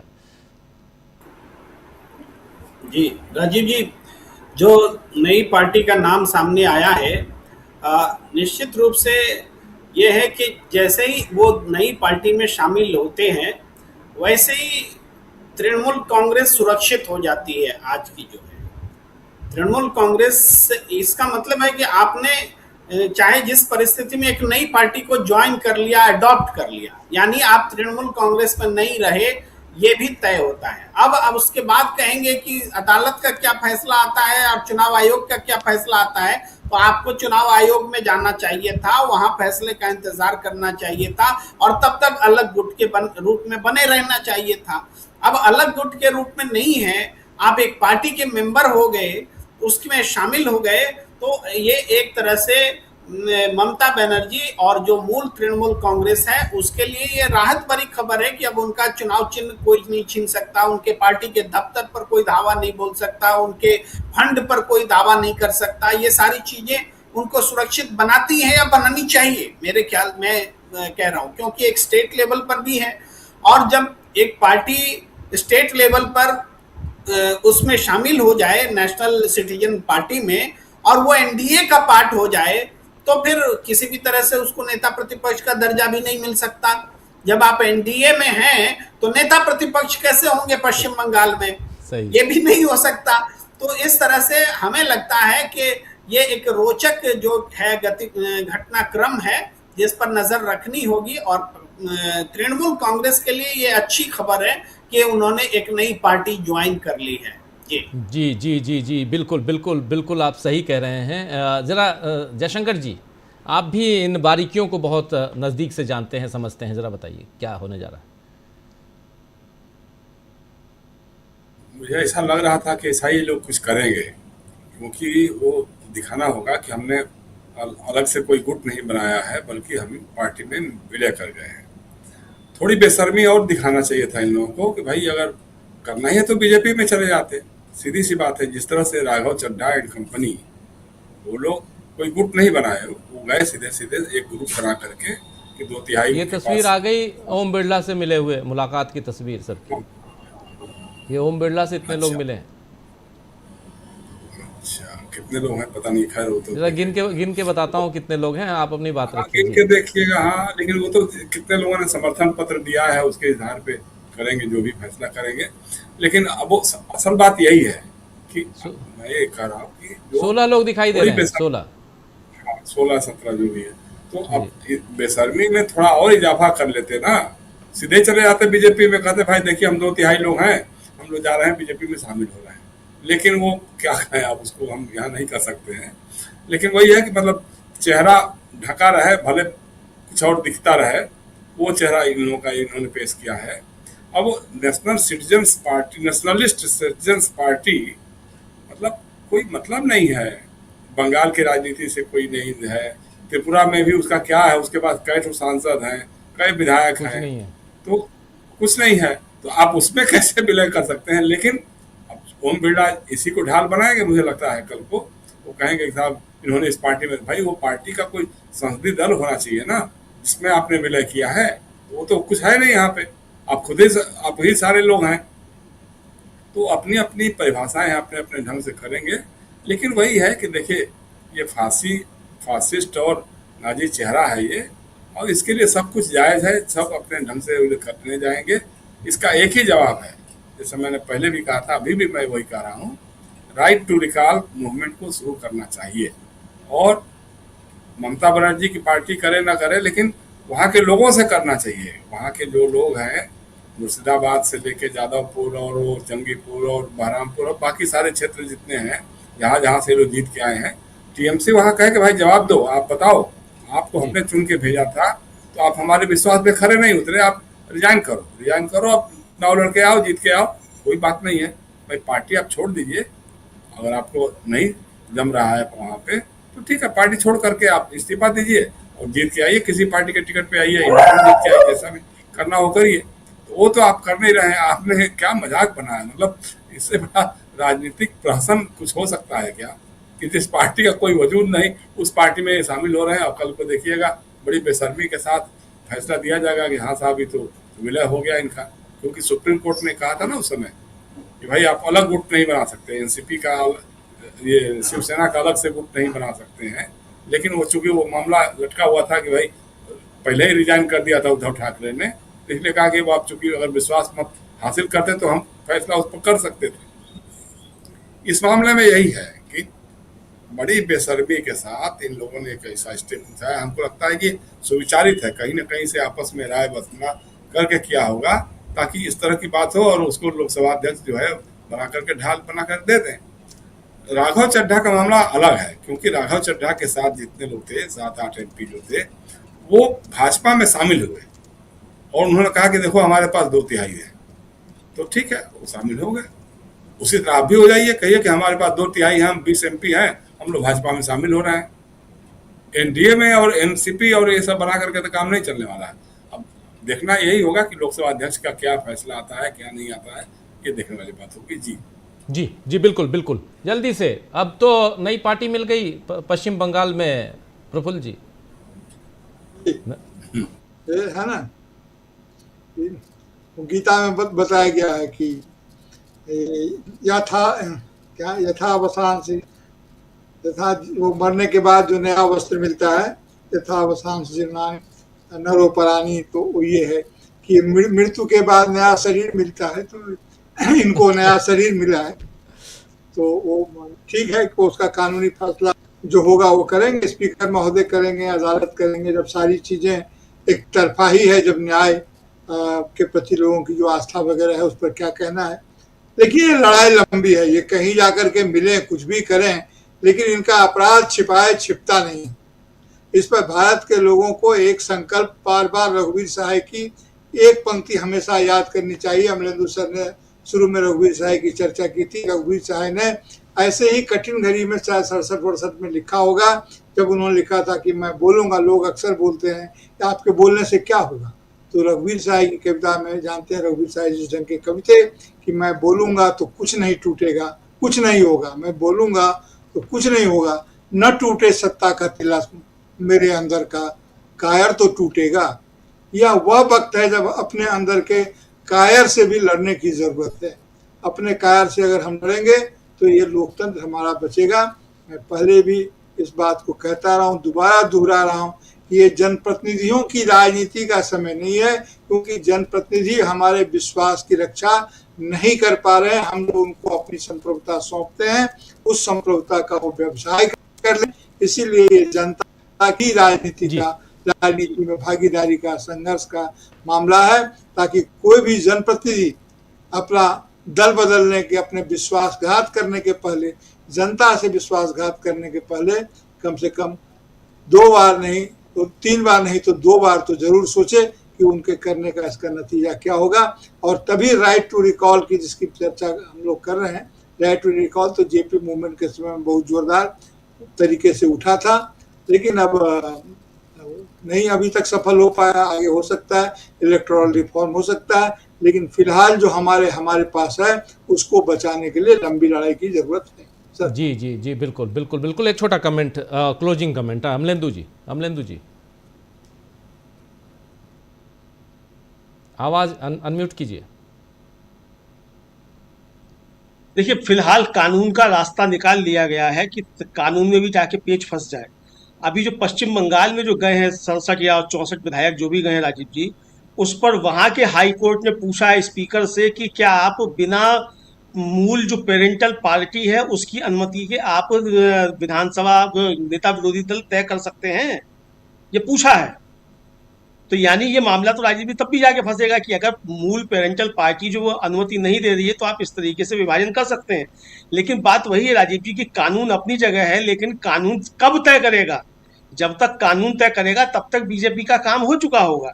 तो ये अभी उन्होंने फिलहाल रास्ता निकाल लिया है, तो इसलिए जो है ये अब कानून की लड़ाई कानूनी तौर पर लड़ती रहेगी। शिवसेना, उद्धव, गुटका, राजीव जी अभी तक फैसला नहीं आया है सुप्रीम कोर्ट से पूरा, और सीजीआई साहब धमका रहे हैं शिवसेना यूबीटी के अधिवक्ता को भरी अदालत में कि आपके नेता बाहर जाकर जो सुप्रीम कोर्ट पर टिप्पणियां करते हैं। तो यानी आप फैसला भी नहीं दे रहे हैं कानून सम्मत, उस पर आप अभी तक मतलब कानून सम्मत छोड़िए, आप फैसला दे दीजिए, गैर कानून सम्मत दे दीजिए, लेकिन आप उनके अधिवक्ता को धमका रहे हैं कि आपके नेता जो हैं वो बाहर जाकर टिप्पणियां करते हैं सुप्रीम कोर्ट के ऊपर। तो भाई क्या करें, आरती उतारें आपकी? आप इतने समय से उस मामले को लटकाए हुए हैं तो उस पर आपकी आरती उतारी जाए। तो ये भी राजनीति इसी तरीके से मामला कानूनी दांव पे जो फंसेगा। बीजेपी को जो अपना काम करना वो कर लिया। इसीलिए राजीव जी मैं ये कह रहा हूँ कि अब जो राहुल गांधी ने कहा कि जो प्रतिरोध की बात है वो जनता के प्रतिरोध से ही चीजें तय होंगी। इंस्टीट्यूशंस जो हैं वो काम करना बंद कर चुके हैं, तो इंस्टीट्यूशंस के भरोसे हम कोई लड़ाई नहीं लड़ सकते। की आवाज जल्द सुनाई देगी और उसकी शुरुआत हो चुकी है। बिल्कुल आप सही कह रहे हैं, उसकी शुरुआत हो चुकी है। चलिए, आज चूंकि समय ज़्यादा आप लोगों का ले लिया, बहुत बहुत शुक्रिया अमलेंदु जी, बहुत शुक्रिया प्रफुल्ल जी, बहुत बहुत शुक्रिया प्रशांत जी, जयशंकर जी।